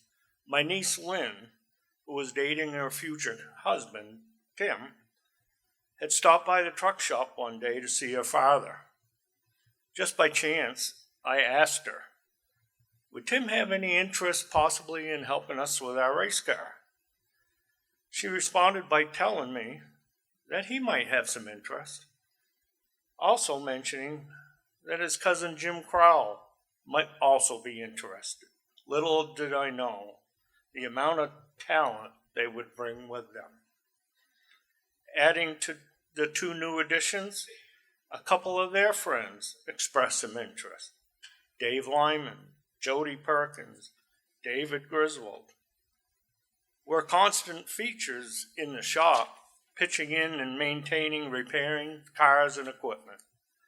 In 1991, we raced a full season on the Bush North Division, while only missing the race at Flemington's Tri-Oval. We were now racing with the best drivers in the Northeast. Drivers that are now Hall of Fame members, such as Rick Craven, Andy Santerre, Dick McCabe, Stub Fadden, and now I can add Dale Shaw to that list. I listened intently to all the tips that were given while trying to learn all the lessons that were given. And there were a lot of lessons given, believe me. We were able to score two top 10 finishes, one at Monadnock and the other at Star. The season also included multiple top 15s. In 1992, we returned to our roots, running Monadnock Fridays and Claremont Saturdays in the Pro Stocks, capturing two top 10 in points at the Dog while finishing in the top 3 at Claremont.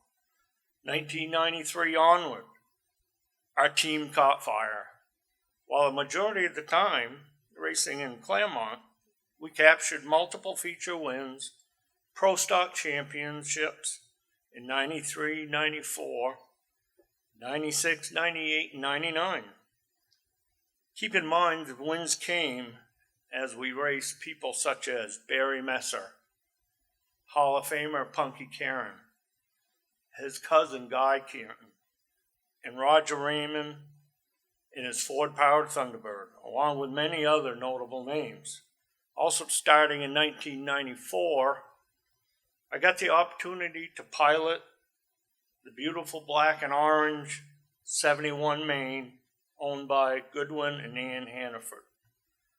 While driving for them, we won a few races, which included winning both features in a signal evening during a double feature night.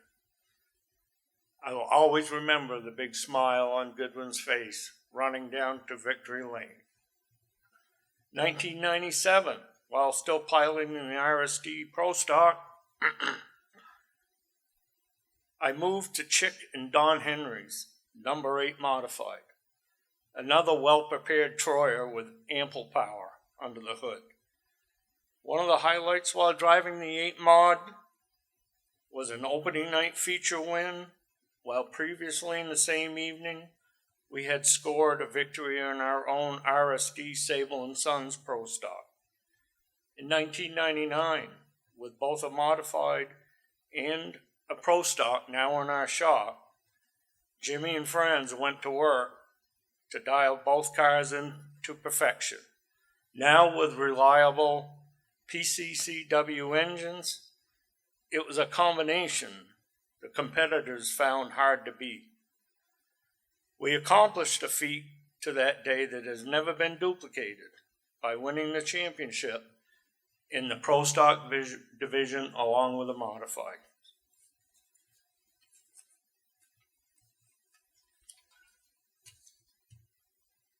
2000 came around, we decided to cut back and concentrate on one division.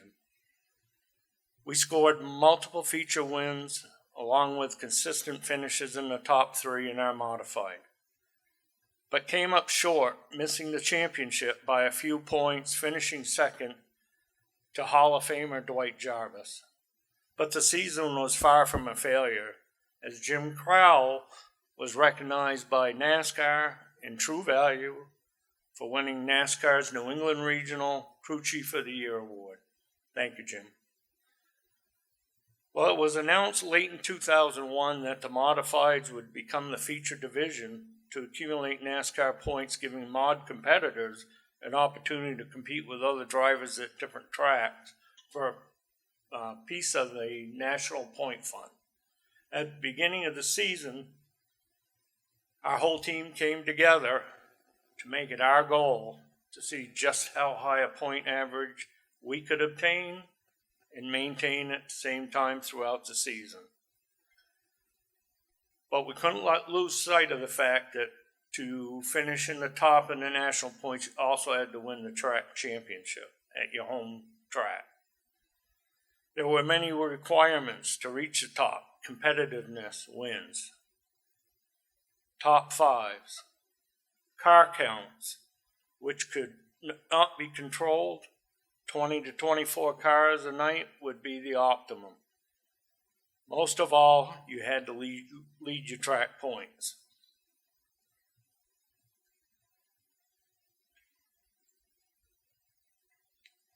We won the first race of the season that year. I think we had a top 3 the race after. And then we followed that up with an astounding run of 7 feature wins in a row, an accomplishment only completed by very few before us. Drivers, let me regress. As the season progressed, we all became mathematicians, keeping close tabs on all other competitors. Drivers by the name of Woody Pitcat, Bill Tuckwell, better known Clint Boyer. Each Monday and Tuesday, Jody would search different websites and publications looking for other competitors' weekend results. Each Thursday, NASCAR website would be updated with the weekly national and regional points, where we would normally find our names at or near the top. When we finally got to the last race, while still maintaining a lead in the weekly racing series points, but only by a slim margin, we were able to bring home a victory in the last race of the season, narrowly avoiding disaster, bumping wheels with Jack Bateman that caused a tire to deflate. But we had the checkers in sight, and we crossed the line as the leaders. When all said and done, we had done it. We had become the 2002 NASCAR National Champions. A victory at the Oktoberfest in Lee closed out our unbelievable season. Our whole team started to prepare for a trip to Nashville. While in Nashville, a few special moments stood out to me walking through the entrance to the Opryland Hotel and seeing the car that made it possible, again perfectly prepared and ready for next season. My crew and their partners all dressed in their gowns and their tuxedos. And lastly, being handed my championship helmet by none other than Ted Christopher himself. 2004, 2005, we joined up with the True Value Modified Series, a touring series organized by Jack Bateman along with other disgruntled Claremont mod drivers after the announcement was made to reduce cost for the track. Payouts would have to be dramatically adjusted in order to consider them the top division. After starting the first 5 races of the season at Claremont, it became very obvious the class was going to be short-lived as only 4 to 5 cars were showing up. 4 to 5 modified cars were showing up for the feature event.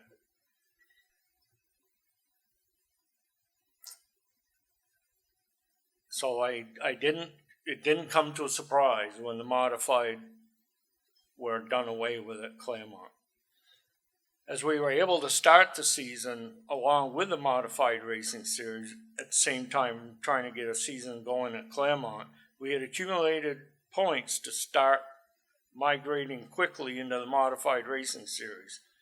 During that 2004 season, we drove to victory 3 times, Monadnock, White Mountain, and Canaan Fair Speedway, but came up short in the standings both years, finishing to runner-up Kirk Alexander by an average of 20 points. So in closing, I need to express my sincere thanks to our race team for supporting me for the 22 years of my racing journey. Jim Crowell, my final crew chief, also a suspension engineer. A person who might say good enough is never enough. Tim White, who got me through the toughest part and pushed me to be better. Tim Pierce, best biscuit baker in the business.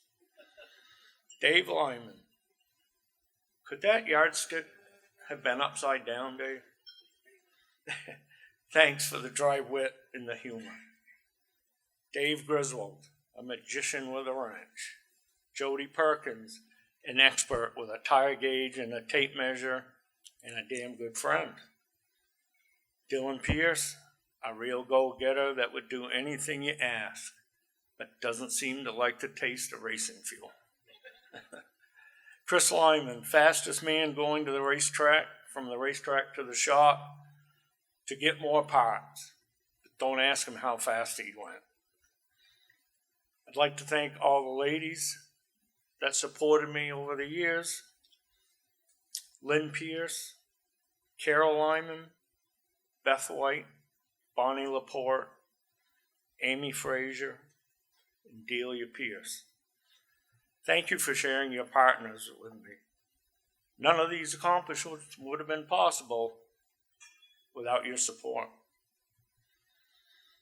A very special thanks goes to my wife, Penny, for the years of support and the tolerance she showed while I pursued a sport that I loved and that I enjoyed so much. I'm very lucky. I'm a very lucky guy to have you by my side. To my biggest fan, my son Austin, you may not realize how much it meant to know you were in the stands every Saturday night. A hot dog in one hand, a Hot Wheels in the other. Cheering for your dad and being your hero no matter where I finished. It's been such a pleasure to watch you grow into a fine young man. Your parents are so very proud. I want to recognize my sponsors. RSD Transportation, owner Richard Daniels. Sable & Sons Recovery Service and Truck Repair, owner Bill, Doug, and Wayne Jostler. Upper Valley Equipment Rentals, and Don Henry & Sons, owner Chip and Dan Henry. TBW Automotive, Beth and Tim White. TJP Enterprises, owner Lynn and Tim Pierce. Bugbees Removal, Carol and Dave Lyman. In closing, I want to give a big thanks to April May Preston in the hard work and effort that she puts into the Near Hall of Fame organization. I'd like to thank Scott Ingerson for the fine introduction, also to the members and current Hall of Famers. To become a member of such an elite group, to be inducted along with past inductees with names such as Robbie Crouch, Dwight Jarvis, Dick Lines, Rick Craven, Ted Christopher, just to name a few, is very, very humbling. Very humbling experience for a regular guy from Lebanon, New Hampshire, who has always been the person that's tried to shy out of the limelight. I was very fortunate to become very close to a group of friends that I referred to as my team. You all played an important part in giving your driver the resources needed to compete on a higher level.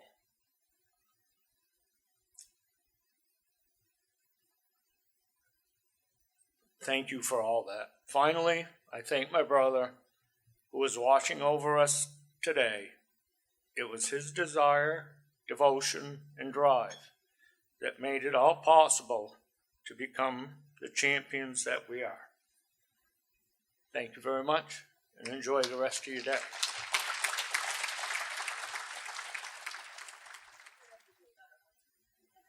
Our next award winner, or Hall of Fame inductee, the track that I work at as one of their lead announcers, the New London Waterford Speed Bowl, our lead division is the SK Modifieds. However, our second division, the late models, are American Tour late models, and I don't think there's a car in the field that they do not thank when I get to talk to them on the podium, our next recipient. So, to tell us more about Dale Shaw, I welcome back to the podium a man who's already won an award today, Mr. Justin St. Louis. Dale Shaw, right? Dale? That's it. Yeah, go for it. Multifaceted, outspoken, and never afraid to wrinkle a fender. It's good for business. Dale Shaw is an elite talent in the Northeast. He is known and admired for his skills as a driver, as a fabricator, as a crew chief, winning at every level in New England motorsports in all of his chosen disciplines. Most importantly, he's always had the ability to get a reaction out of people, sometimes a boo, sometimes a head scratch, almost always a laugh. He did the talking when he needed to, but he often let his work do it for him. His driving talents, his desire to keep up with, no, scratch that, innovate the latest chassis technology, and his sometimes controversial on-track style led to opportunities in all types of race cars in many different series, which makes following his career path often hard to predict. He spent time in NASCAR's National Busch or Xfinity Series, the Busch North Series, Tom Curley's NASCAR North Tour, and the American Canadian Tour's Pro Stock and Late Model divisions, Tom Mayberry's Pro All-Star Series, Super Late Models, and Modifieds, all while racing as often as possible at weekly tracks and building a countless, and I mean countless, fleet of wildly successful customer cars in various divisions. One of the first cars that he built was back in 1980, an Oxford street stock. Brian Brooks drove that one to the track championship, and the reason why Brian was the driver and not Dale is because Dale was only 15 years old. That car was a track champion. He started racing the next season, though, and quickly moved through the street stocks and the famous six-cylinder Charger class at Oxford, winning frequently along the way. He also picked up a street stock win at Hudson, of all places, during that time. Only 4 years after turning his first wheel, Dale went touring, and he earned a win on the American Canadian Tour at Oxford. He also flipped a car in practice at Catamount and ran the feature with it later that night. He went full-time on the new NASCAR Busch North Series in '87, and in a 4-week stretch, get this, he won a late model feature at Oxford, his first Busch North win at Holland, New York, near Buffalo, and then came back to Oxford to win yet another Busch North race. Fast forward a couple of decades, and his 19 career Busch North wins still rank 4th all time, even as that division is now called ARCA East or whatever the hell they think it is. His wins came at 11 tracks in 8 different states, in Maine at Beech Ridge and Oxford, in New York at Holland, in Pennsylvania at Jennerstown Speedway, at Seekonk, Mass, at Stafford, Connecticut, at Thunder Road up in Vermont, on the Monster Mile at Dover, Delaware, and in his home state of New Hampshire on the bull rings at Lee and Monadnock and the mile at Loudon, where he was also a 2-time track champion. He won the 1994 Busch North Championship despite a winless season aboard Quint Boivier's famous number 7 Skull Bandit ride. He killed him with consistency that year. He was the only driver to score double-digit figures in the top 5 category, and he scored 5 more top 10s than anybody else in the division. In his rearview mirror by 150 points were Kelly Moore and near Hall of Famers Andy Santerre, Dick McCabe, and Bobby Dragon. Pretty good company. Interestingly, that season followed the 93 campaign, in which he also went winless, but scored the ACT Main State Championship without a win, beating the likes of Ralph Nason, Jeff Taylor, Mike Rowe. Speaks for itself. Dale got the call in the middle of the 97 season to replace the injured Jeff Purvis aboard the James Finch number 4 Chevrolet in the NASCAR Busch Series on the national tour. He wowed the NASCAR world with top 5 finishes at Nazareth, at South Boston, and at Gateway. And it was that show at South Boston that really put him on the map. He started 16th and drove all the way up through the field to battle fellow near Hall of Famer Randy LaJoie for the win. Dale had the lead off turn 4, but Randy beat him by just a few inches. And just 24 hours after that, Dale was in victory lane in Maine, about 1,500 miles north with the Busch North win. But Dale, I have to ask you, of all the times when you could have roughed a guy up, why didn't you rough up LaJoie? That was the one chance you had to be the hero. Oh, what a disappointment. He made up for it, trust me. There was a finger-pointing contest in Victory Lane at Thunder Road with Dennis Demers that I remember very fondly. Dale has been a professional, in spite of all that, has been a professional in every sense, and it shows in the corporate marketing partners that he had on his race cars. Think about this: Budweiser, Ocean Spray, E.J. Prescott, Skoal and U.S. Tobacco, Cumberland Farms, Fisher Snowplows, Precision JLM, and the iconic GOD transportation scheme on the Busch North scene in the early 2000s. And now these days with Bar Harbor Bank and Trust on his son's cars. Dale won the Street Stock Oktoberfest for some reason at Lee, USA in 1989, and a dozen years later at the same track he won the first race ever held for the Pass North Super Late Models. He joined Pass full-time in 2003 and finished third in points, but his crowning achievement with that series came on September 16th, 2006, when he won the 150-lapper at White Mountain Motorsports Park, just 90 minutes after his son, DJ, won the track's late model championship as a rookie at age 16. Dale ran a handful of ACT races in 2004. He won at Oxford, no surprise. He ran part-time with the Pass Modifieds, winning at Beech Ridge and White Mountain. He dabbled at Oxford with his own Pro Stock, winning a race in 2013, and then we kind of didn't see him for a while. So let's talk about Dale Shaw race cars. A little chassis shop up in Conway, New Hampshire. His customer list reads like a who's who of the region, and while there may be no accurate way to count the victories and the championships that his cars have accumulated, it's a safe assumption that every track and every series in New England and Eastern Canada has seen a Dale Shaw's race car chassis in Victory Lane, totaling hundreds and hundreds of wins without exaggeration. Think about the amount of wins by the drivers like Joey DeWiron, Caden Fisher, Tommy Carey, Chris Pelkey, Jimmy Renfrew, Casey Beatty, Jesse Switzer, Jimmy Hebert, and that's just this year. He also provided rides over the years for Reggie Ruggiero, Morgan Shepherd, and even Dale Earnhardt. But arguably his most notable accomplishments have come with his son DJ, who last week became a 6-time Pass champion and a 2-time Pass national champion. DJ is also a 2-time ACT champion. And just yesterday, like I said at Seekonk, Gabe Brown, who might as well be a Shaw kid, won the championship. He beat DJ. They went 1-2 last year with DJ on top, 1-2 yesterday with Gabe winning his first title. Gabe's also got a championship on the Granite State Pro Stock Series in Shaw equipment. That proves over and over that the best stock cars in the Northeast come out of Conway, New Hampshire, and Dale Shaw race cars. And the one behind it all is now a New England Auto Racing Hall of Famer. Congratulations, Dale Shaw.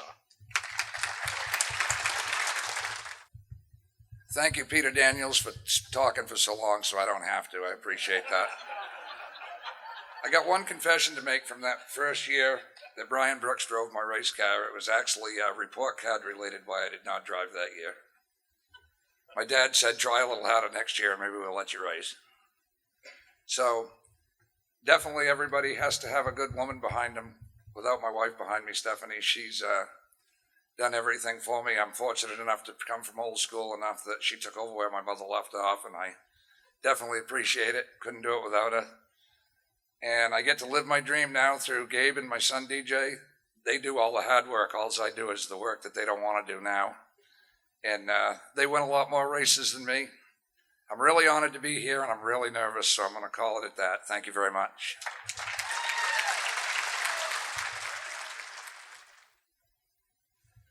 Now, I think this could be a near first, that we're going to induct somebody that won a race 2 weeks ago that I interviewed in Victory Lane, because we brought the Seekonk Pro Trucks down for finale weekend of the Speed Bowl, and this man drove to Victory Lane. So I'm going to introduce Brad Cowan, who's seen him drive to many more victories at Seekonk than I have, to tell us the story of Radical Rick Martin.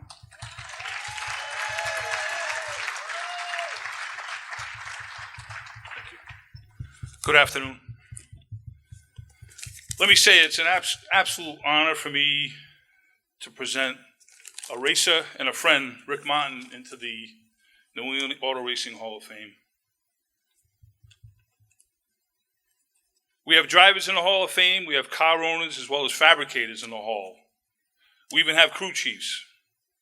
At some point, Rick's 50-year racing career, that's right, 50 years, he has played a role in all of the above. If the Webster's Dictionary were to come up with a definition for a racer, it may just be Rick Martin. To say Rick has dedicated his life to auto racing is an understatement. Let me throw a few numbers at you. 130 plus career wins, 113 of those wins at Seekonk, most career wins by a driver at Seekonk Speedway, passing somebody named George Summers.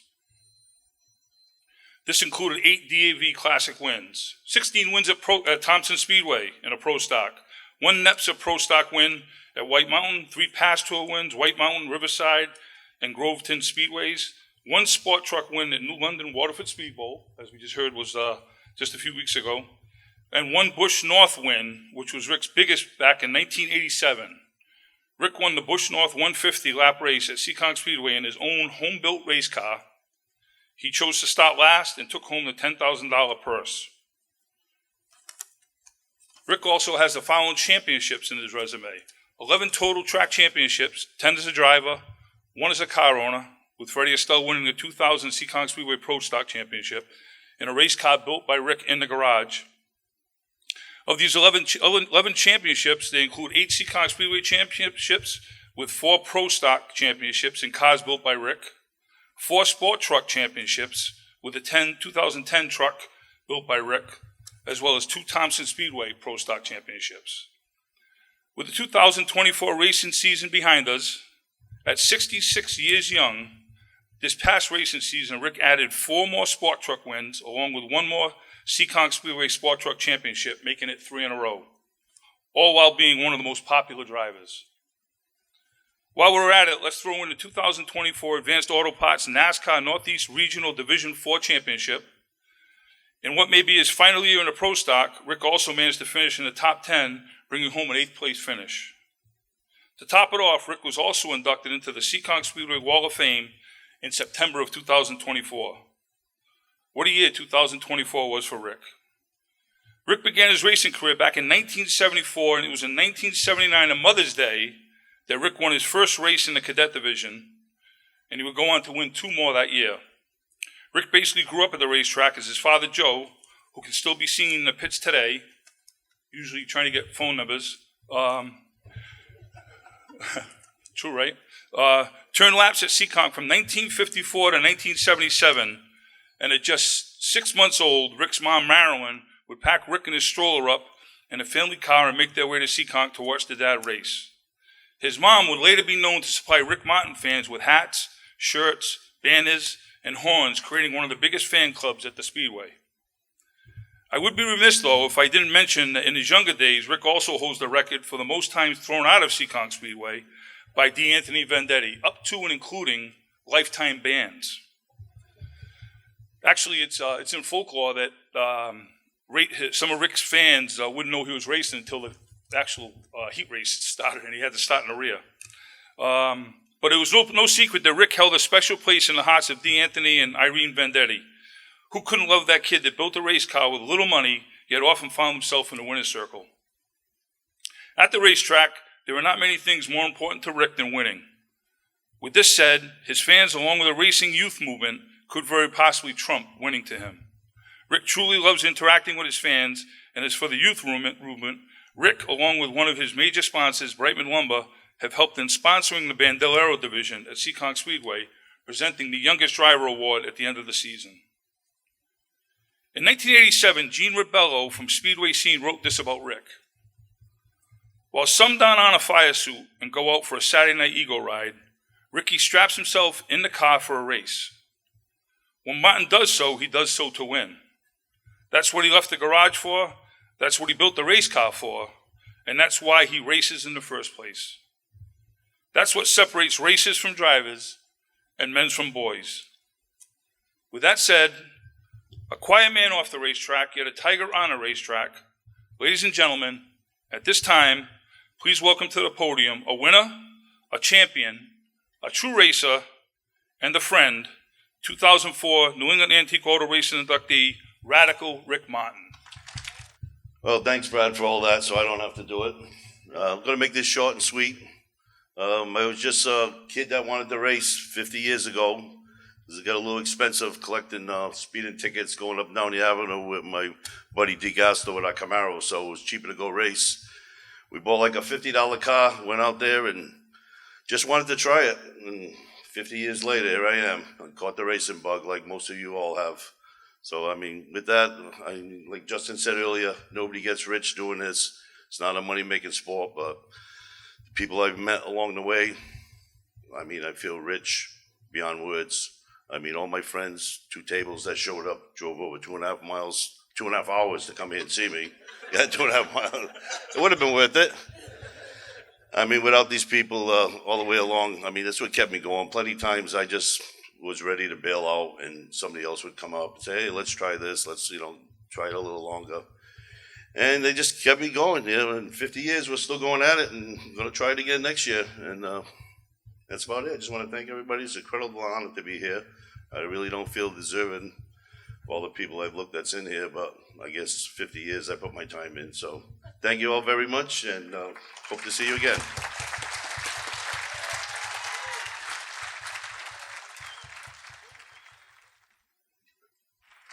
Our next presenter I first heard of as a teenager, a kid, when I was going to Stafford Speedway, and he was battling my heroes, Eddie Flimke, Billy Greco, Bugsy Stevens, Freddie DeSaro, drivers like Billy Harmon. And I first remember him in the Simons Brothers Excavator number 9. And then the next car I remember was the gentleman who he is going to induct into the Hall of Fame, the No Style 01. Please welcome Hall of Famer Ray Miller. You know, we've got another 50-year gentleman, Mike Richi, 50 years. Started in 1975, and he's still going strong, and he's still in the game. So I want to tell you how it all started with me and Mike. Mike and his crew built the car. You know, they talk about starting at the ground floor. Well, Mike didn't start on the ground floor. He started on the dirt floor because that's all they had down at the barn they worked out of, a dirt floor. Was Mike, a bunch of kids in the crew. I say they were kids. They were just barely 21. I was an old man by then already. Anyways, I had an opportunity to drive for Mike and his gang.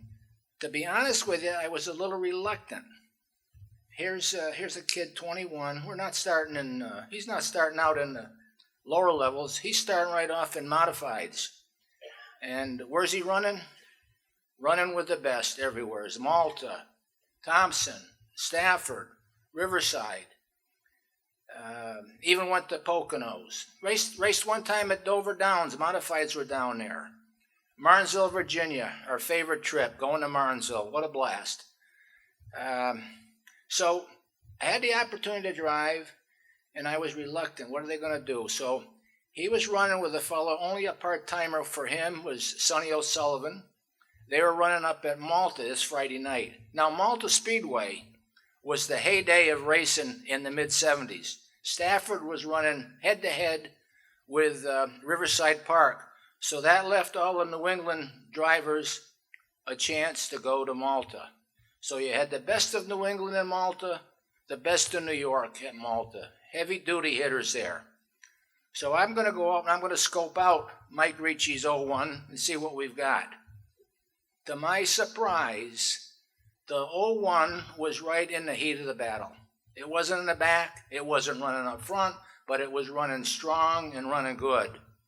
It didn't take me long to figure I want to be in that car. So next week I hooked up with Mike and the gang, and I proceeded to drive for Mike for the next 8 years. Now, those first years were a bit of a struggle. They didn't have money. They didn't have the best of engines. But I'll tell you, the cars always ran good. They were competitive. But we had our ups and downs getting going and finishing races and what have you. But what I remember most about those times was the good times. So much good times with Mike and his fellas. Great times. I'll tell you about a few of those good times. Martinsville, Virginia. Always a fun trip. They used to run a big race in the spring, and they ran another big race in the fall. Both modifieds. And everybody was there. I don't care if you had a modified New York, New Jersey, New England, the Southern crews, they were all there. Now, believe me, it was a challenge for Mike and his gang to even get there. They didn't have much of a haul rig. They had a pickup truck, two-wheel trailer, and they used to drive. How we got to the track sometimes, I don't know, but we made it. Anyways, Martinsville, Virginia. All the guys, Mike had a crew of guys that worked in the car, and he had a lot of good friends. All good guys, hard-working guys. They all want to go to Martinsville. Mike, you got a room? Yeah, I've got a room. Okay, we'll be there. This first year we went down there, guess how many guys in the room? 10. I thought you had a room, Mike. I did. I had one room. There we were, 10 of us in the room. What a great time. That day we stayed right across the street from Martinsville. You know, they're at Martinsville this weekend racing. You look at Martinsville. It doesn't look anything like what it did back in the day when we were first going there. It's altogether different. But I remember staying there. We had Billy Carrazzo's crew was there in that same hotel, right across the street from the track. Mike used to have a competition who could have more fun, Carrazzo's crew or No Style Racing. I don't know who won, but they had good times. Anyways, a couple of the quick stories on good times. We used to race Star Speedway in the summer, All-Star League, Wednesday nights. Wednesday night in the summer, Epping, New Hampshire. What's down the road? Hampton Beach. Well, let's take the day off and we'll go to Hampton Beach and then go racing at night. So I get up there, I left work, got up there, met the guys. They had the wickedest sunburn that you could imagine. They crowded around that car, but they were sunburned. The last fun story I'll tell you, and this is a blast. This was a good fun story. We go to Oswego, New York, and that was a fall race. Budweiser, I forget if it was a 150 or 200, but it was a big race. Paid to win, I think it was a cash award to win. Second place paid a 6-pack of Budweiser. We ran 64 laps in second, collected 64 6-packs, which equaled 16 cases of Budweiser. Finished third in the race. So not a bad night, but it wasn't second. Anyways, Mike had more help that next week on that car than he could imagine. They were helping with the car. They were helping with the Budweiser. They were having a good time. But those are good times. And, you know, as my career, I want to get into our very successful period, and that happened to be the early 80s. Mike was a real good guy in networking, dealing with sponsors, dealing with part manufacturers. He just, and his crew. He had a dedicated crew. Most of them are here today, and many of them were with him from day one. Great bunch of guys, and most of them are here today. So 1980 rolls around. Mike's got pretty good sponsorship. He's got a Troyer car, a Hutter motor, beautiful haul rig. His body man, Ray Bear, painted all his cars. They were just beautiful. And off we were to the races. Well, that year, 81 was a very successful year. We had 8 wins and very successful. Stafford, Thompson, Riverside Park. The big race of my career And at the time, it was Mike's biggest. Of course, he's gone on to a lot bigger and better things since that Thompson 300. But I want to tell you about that 300. This was Mike Richi. He had a plan. His plan was hard tires. We didn't qualify the greatest. You know, at that 300 back then, close to 100 cars. And I think we qualified high teens out of 50. They'd start 50. His plan was not to change tires. Back then, you could take any tire you wanted, any compound. It was pretty much up. A lot of guys chose the soft tires. Mike went with the hard tires. You know, we didn't change tires that race. With 25 to go, Bodine was leading, and his right rear was just all but on threads. And Mike's car motored by, and that was a big win for Mike and the gang, and certainly for me. But as my career started to wind down, Mike had bigger and better things on his mind, and he did. He kept progressing, looking for something better, getting better. And finally that came about in 1990. He formed a team with his brother, Harry Richi. You had H&H. Now you may wonder, you know H is for Harry, but I don't know if you knew what the other H is for. It wasn't Mike, it was Horsey. They all knew him by Horsey. Matter of fact, today they still know him up here in New England as Horsey. So that was a great start for his Bush North tour. Started off, got connected with Mike McLaughlin, Magic Shoes. Also, he brought on board Greg Zipadelli, Zippy. We all know where Zippy went and where he is today. Mike, of course, raced. They raced Bush North, won some races.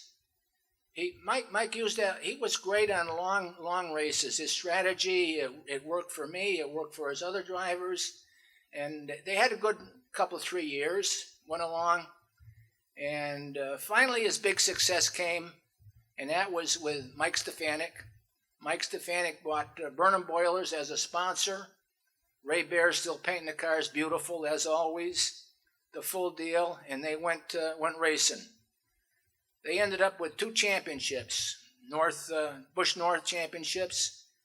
I think it was 97 and 8 or 8 and 9. I'm not sure, but he got 2 in a row. Bush championships. That was along with Mike Stefanik's 8 championships in a modified.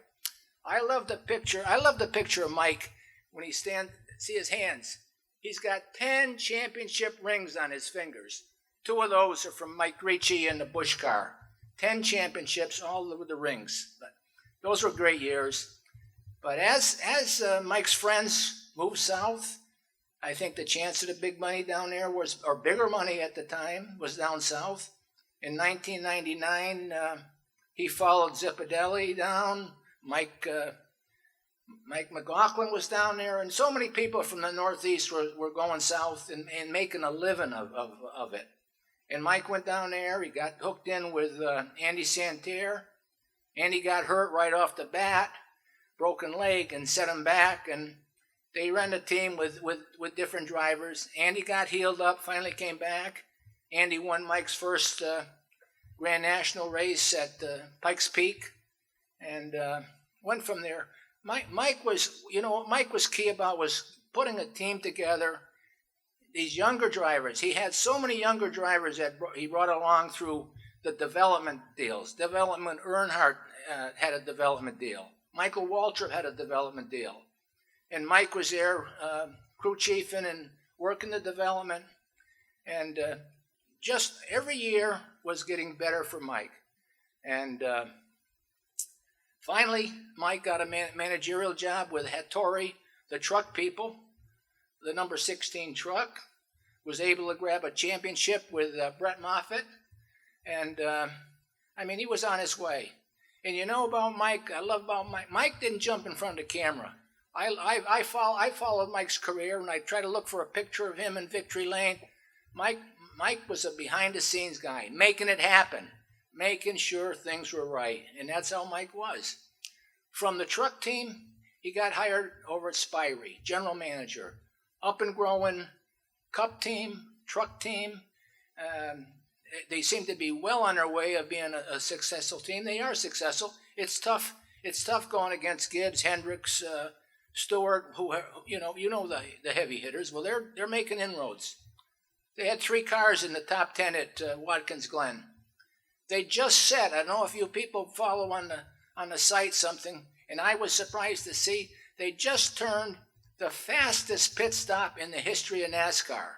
I got to assume it was a 4-tire change to get recorded as a record, 4-tire change with fuel, fastest stop ever. That was Spirey. That was the company Mike is general manager of. So Mike has made it from the dirt floor, I would say, to the top floor, and he's still going strong. And I'm proud to say I'm a friend of Mike's, and proud to say that he certainly made my career, he brought my career to a head. And let's welcome Mike to the Hall of Fame. All right, they turned the clocks back, so I'll try and get you out of here before it turns dark. Thank you, Ray. Thank you to all the Hall of Fame committee people in April. Congratulations to all the other inductees. I'm very humbled by being up here when there's so many other people that deserve this spot. I would say the biggest thing that I can admit to is being able to associate myself with good people. That's entirely what this sport is. There's no one person, driver, crew member, or anybody by themselves does this. So the people that I surrounded myself with is the reason I'm here. I believe if someone needs to be in the Hall of Fame, it would be my wife. All right. For 50 years we've been married, and for 50 years she's been putting up with me, going to the races, taking care of our kids, doing all the things that we sacrificed for in my career. I want to tell you thank you, and I love you.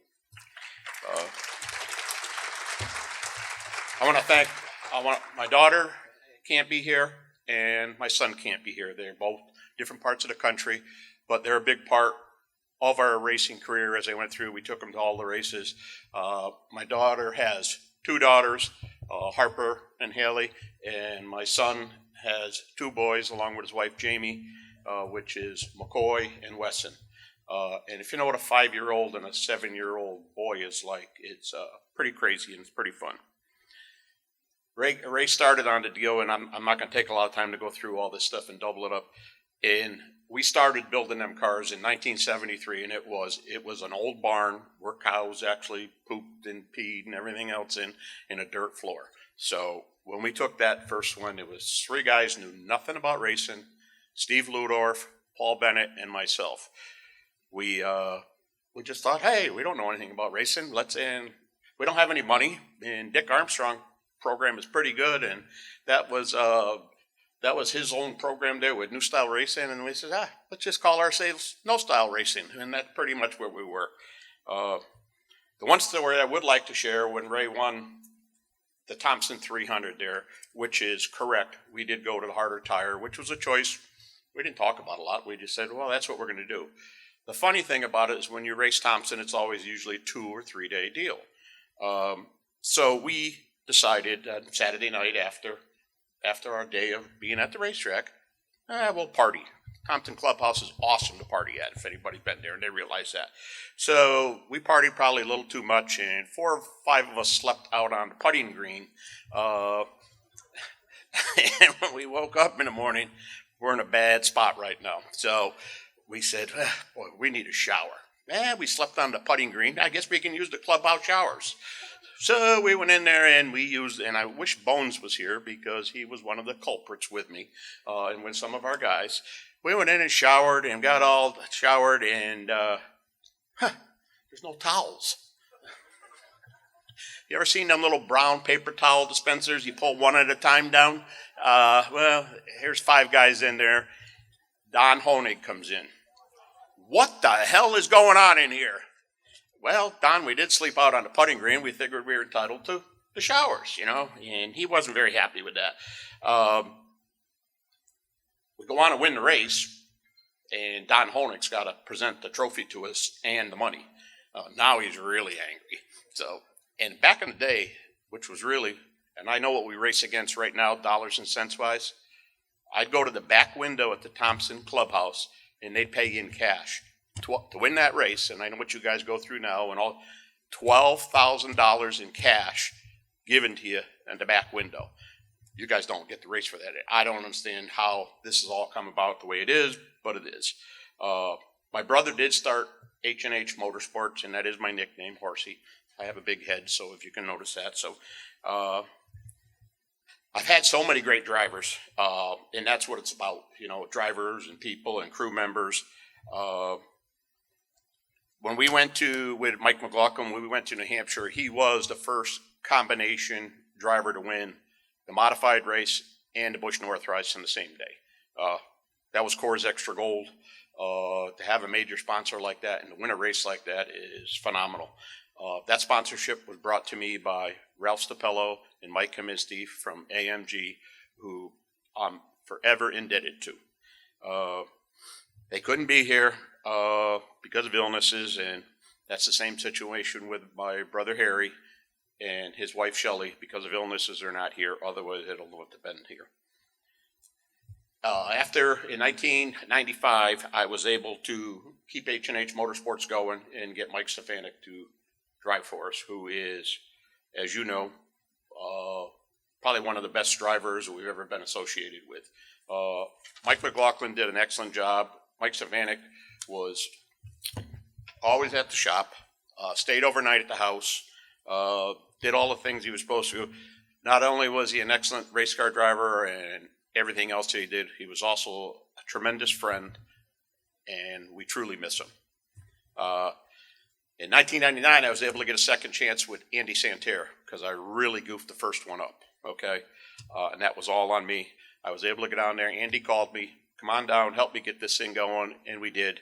He gets hurt the first race we go to. I go back down to finish the deal. He gets healed up. We go to Pikes Peak. We win the Busch race, which is it's really hard to do. You know, what we do, we all take for granted a little bit, but to win a Busch race, to win a pro stock race, a street stock race, you have to be the best in your area. And I felt that putting good people around me was always the way to work. In 2002, I was able to go to work for the Truex family with Sea-Watch with Martin Jr.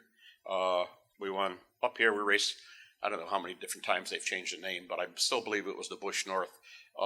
We won a lot of poles, we won a lot of races, and Martin was able to move down south in 2003, and Kevin Bono Mannion, who works for DEI, invited me down. I says, yeah, absolutely, why wouldn't I? In 2005 and 4, we won the championships both years with Martin. 2009, I went to MWR with Ryan Truex, all right, win 2 more championships, 2009, 2010. That was also the Busch North or K&N. I don't know, it's changed so many times in so many years. We all have trouble. 2013, I went to work for Turner Scott Motorsports to run their K&N program. We ran 5 race teams out of that shop the 1 year. We were fortunate enough to win 4 championships in a row with some tremendous drivers and great crew. 2018, I went to Shiggy Hattori Racing with Brett Moffitt, able to win in the championship back then. To this date, I am still involved with Spire Motorsports, which was part of TSM, running the truck program with Jeff Dickerson and TJ Bouchard. At this time, I would like to thank the great sponsors and everyone involved in my achievements, which would not be possible without their support. This goes back a little ways. Merrick Engineering, Ed Broder, Coors Extra Gold, my friends at AMG, Burnham Boilers, Sea-Watch, the Truex family, Michael Waltrip Racing and Michael Waltrip, Chevrolet, TRD, Sunoco Race Fuels with John Holland and Mike Joy. It doesn't get real easy to do the things that we've done, but I've always had great. Ray Miller, Reggie Ruggiero, Mike McLaughlin, still my best buddy. Every day he'll call and aggravate me, which is NASCAR Hall of Fame, Mike Stefanik, Andy Santerre, Martin Truex Jr. I had 4 championships in a row with our K&N championships at TSM, which was Dylan Kwasniewski, William Byron, Justin Haley, Ben Rhodes, and also Brett Moffitt. For me to be able to get to work with the caliber of drivers, it's just sometimes it's not fair. I said, if you look at the drivers that have moved up and where they're at right now, William Byron is, he's in top of his game. I'd like to acknowledge some special guests here today. Ted and Diane Bouchard. Ted's always been there supporting the Busch North Series for probably a lot of you people. He never sponsored any car we ran, but motivated me always to wanting to beat his program. Sorry, Ted, but that's what you did to me. TJ Bouchard and Kim. TJ's always been there for me, good, bad, indifferent. You are the true definition of a friend. Thank you. Julie Savanek, what can I say? Whether spotting, a sponsor with Casella Speed, or just great family friend, you and Michael played an important role in why I'm up here today, and thank you, and enjoy them grandchildren. Roger Orsi, you were always there whenever I needed some help. Believe me, when you ran your own race team and sometimes you ran out of money, there's a guy, anybody needs any money, here's a guy that's got it right there. He's really easy too. You just be nice to him and he's good. Some of my friends that are no longer here with me, but also influenced my career, is Harry Scott and Brian Goey.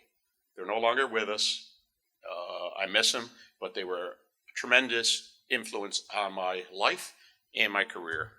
I have all our guys sitting here. They're sitting here. There's 4 or 5 at that table, 4 or 5 at that. Without these guys that came and did all the hard work and fun things and got us in a lot of trouble, we wouldn't be doing it.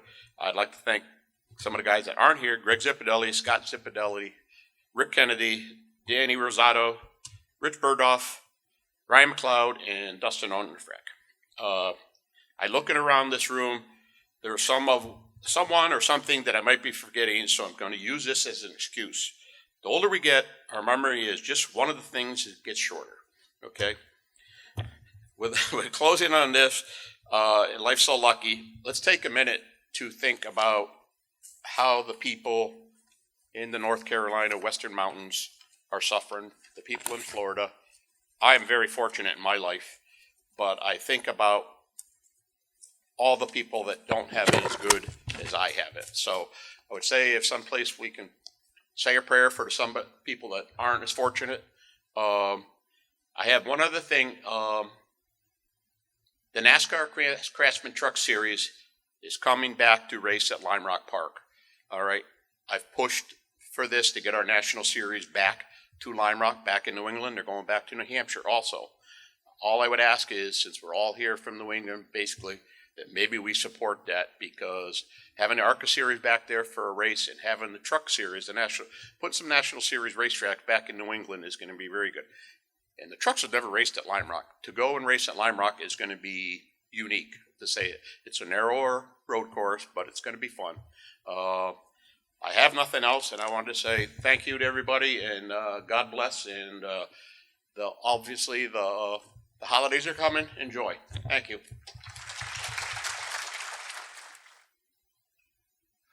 To induct our next inductee, I'm going to bring to the podium, as I announce him when he comes to work at the New London Waterford Speed Bowl, as the voice of the Northeast Midget Association, the man who knows everything midgets, and a Hall of Famer. I get to work with him at Thompson Speedway. Please welcome Mr. Pete Falcone.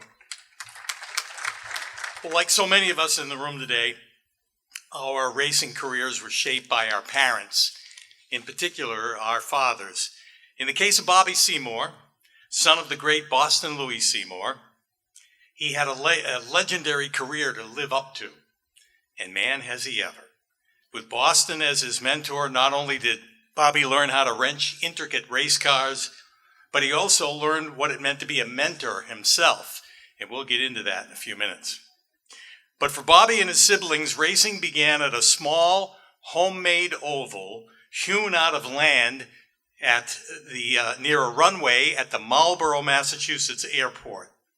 Because there were no similar race facilities nearby, Louis and a handful of friends got together to build their own quarter midget track. It was truly a family experience. In fact, even Mother Ellie worked as the flag person at that little track. Louis went so far as to travel to Indiana to buy a truckload of quarter midgets to get the local kids involved, a trip to the Midwest that he would get to know quite well over time. The year was 1960, and the Seymour kids that had spent open window summer nights hearing the roar of race cars from the next town over at Westboro Speedway could finally make some noise of their own. For almost an entire decade, they racked up a whole lot of quarter midget wins and a whole lot of fun. It was during that time that Boston Louie ventured down to Reading, Pennsylvania to watch some sprint cars on dirt, and that's when the real bug had bitten, that the true Seymour legacy was born. You know, they called Louie the man that towed 1,000,000 miles, and the odometer started turning in 1965 when they started their Silver Crown and eventual sprint car campaigns. You see, Louie and his family were in the oil business, and things got slow in the warmer months, and a perfect opportunity to go racing when it did get slow, and they did it big time. Bobby was at the perfect age to learn both at the shop and at the track. They packed the family and crew into the tow vehicle and traveled to the Midwest week after week. At one point, they made 256 consecutive starts. With Bobby and brother Mike as mechanics, the wins started to pile up in sprint cars and Silver Crown cars. Their longtime driver, Billy Casella, manhandled those machines at some of the most historic dirt and asphalt tracks in the Midwest, sometimes dirt one night and asphalt the next, or vice versa. All the while, Bobby turning the wrenches and learning a ton from some of the best in the business. With the sprint car alone, they won 20 USAC national races, including 3 prestigious Tony Holman Classic wins as seen on ABC's Wide World of Sports. George Snyder in 71, Bruce Walkup in 72, and Eddie Levitt in 1980. Their Silver Crown cars had some of the best of the nation's drivers behind the wheel. Bentley Warren, Dave Blaney, Doug Wolfgang, Sheldon Kinzer, and Ken Schrader, who won 7 Silver Crown races for them and drove to their biggest Silver Crown win at the mega competitive Copper Classic at Phoenix in 1990. At one point, they even had an Indy car. Only a last-minute on-track mechanical issue kept them from the 1981 Indy 500. There was a shift in focus during the early 80s. Louie's friend and West Coast midget standout Sleepy Tripp convinced him that he should get the boys into midget racing. Louie bought a fast one from him, and soon there was another, and the Seymour boys were back behind the wheel, this time in full-power midgets. Racing a little closer to home, the boys got at it, and Boston was there watching with a stopwatch in each hand. It didn't take long for them to win either.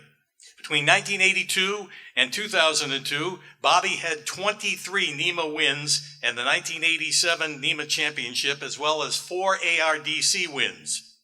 His biggest midget win came at the Hoosier Autumn Classic in Plymouth, Indiana, where he dominated against some of the toughest competition in midget racing.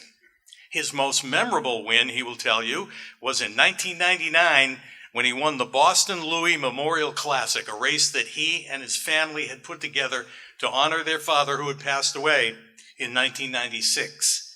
That race is still run today as NEMA's most prestigious annual event. When he hung up the helmet, ownership was next, and at that point, another Seymour was getting involved. Bobby's son, Matt, had watched a lot and learned a lot, and it was his turn at the wrenches. Those stout midgets attracted some of the big names to them, including Bobby Santos, Lou Ciccone, Anthony Nocella, Mark Bonomo, Matt Swanson, Randy Cabral, Jeff Abold, and the young sensation Jake Trainer. And oh yeah, that guy named Schrader, he still straps into a Seymour midget once a year, at least once a year. As a car owner, Bobby has 50 wins, including 10 Boston Louie Memorial races and 3 championships.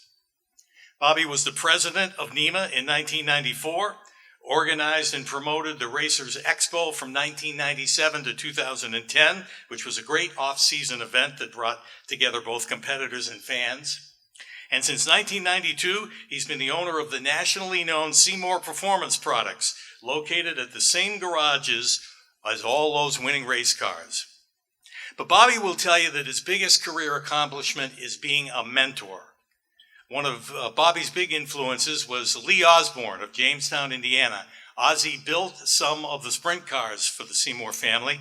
He was a master mechanic and fabricator. In fact, he taught Bobby how to weld and to fabricate at a young age, and how to set up a race car and make it go fast. Like Ozzie and Boston Louie were to him, Bobby takes the young guns under his wing and doesn't hold back any secrets. He helps them learn by doing and live the experience. This is no more evidence than by his young son, Matt Seymour, who today is sought by many for advice on building and setting up race cars here in the Northeast and in the Midwest, where the Seymours made so much history. Matt is a chip off the old block, if you will. With that, Matt learned under the watchful eye of Father Bobby, the Seymours have won 2 major events just in 2023, and what Bobby calls their biggest. An A-main win at the prestigious Chili Bowl with Hank Davis, and a win at the most famous sprint car race of the year, the Little 500 at Anderson, Indiana, with the sensation Jake Trainer. A couple of the proud sponsors of those cars, like Bentley Warren from Bentley Saloon and Barry Kittredge at K-Tron, helped those guys support the midget and sprint car effort, which is still going strong. In fact, they got a big race coming up in just a couple of weeks in Las Vegas. Bobby may have traveled 1 million miles with his family to go racing, but there are 1 million smiles, accomplishments, and accolades for this guy who is now joining his father as a member of the New England Auto Racing Hall of Fame. Ladies and gentlemen, welcome Bobby Seymour. Well, thank you. First of all, Pete, you are my main man. We saved the best for last, and that wasn't me. It's Pete Falcone. He does such a great job, and he's really made my job easy here right now. I have 2 new heroes, Dale Shaw, and Radical Rick Martin. You guys were up here for under 6 minutes. I have my stopwatch with me right here, and I am going to beat your ass here. I will be under 6 minutes, I guarantee you. I'm a racer, and I like to win, and I will do that quickly. But first, I just got to say thank you to Pete. Thank you to everybody involved that thought enough of me to be here. So many people deserve to be here before me, but I guess it's taken 60 years for me to get where I am, but I haven't been able to do it without major people behind me all the time. From the quarter midget days with my dad, building a track, my mom out there flagging. It was just a great time in my life. We got into the 70s, the 80s, all of those years. There were so many good people behind us that I didn't really have to do much. I have one guy with me today, Al Hovajimian, and Al was, him and his brother Ed ran precision balancing and engineering in Bedford, Mass. And while we competed 256 races in a row, they were the guys that built the motors for us. And I'll tell you, we would be at their place 2, 3, 4 in the morning, and then jump in the truck after we got the motors in the cars and head out to Terre Haute, Indiana, Eldora Speedway in Ohio, Knoxville Nationals. Without those guys, we would have never made it. So Al, thank you for all you did, and Ed's watching over us tonight.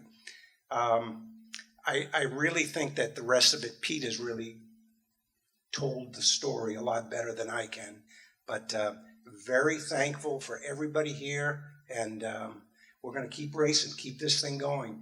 I got my son here today, Matt and Jake Trainer, my sponsor, Skip Hulkren, another mechanic, Don DeLapp, and everybody is just been behind us. We have the same guys year after year. Some of them 40 and 50 years, they've still been behind us. So it's been a great ride, and I really think that the future is still bright with, like Dale, I have 2 kids that keep me young, and one's a better mechanic than I ever was, and one's a better driver than I ever was. So the future is bright for those guys, and I want you to stay tuned because they will keep the whole deal going. So thank you to everybody, and I just want to say one more time, the whole near board to pick me has been, I know there's hundreds, and was really pretty special to be here. So thank you very much.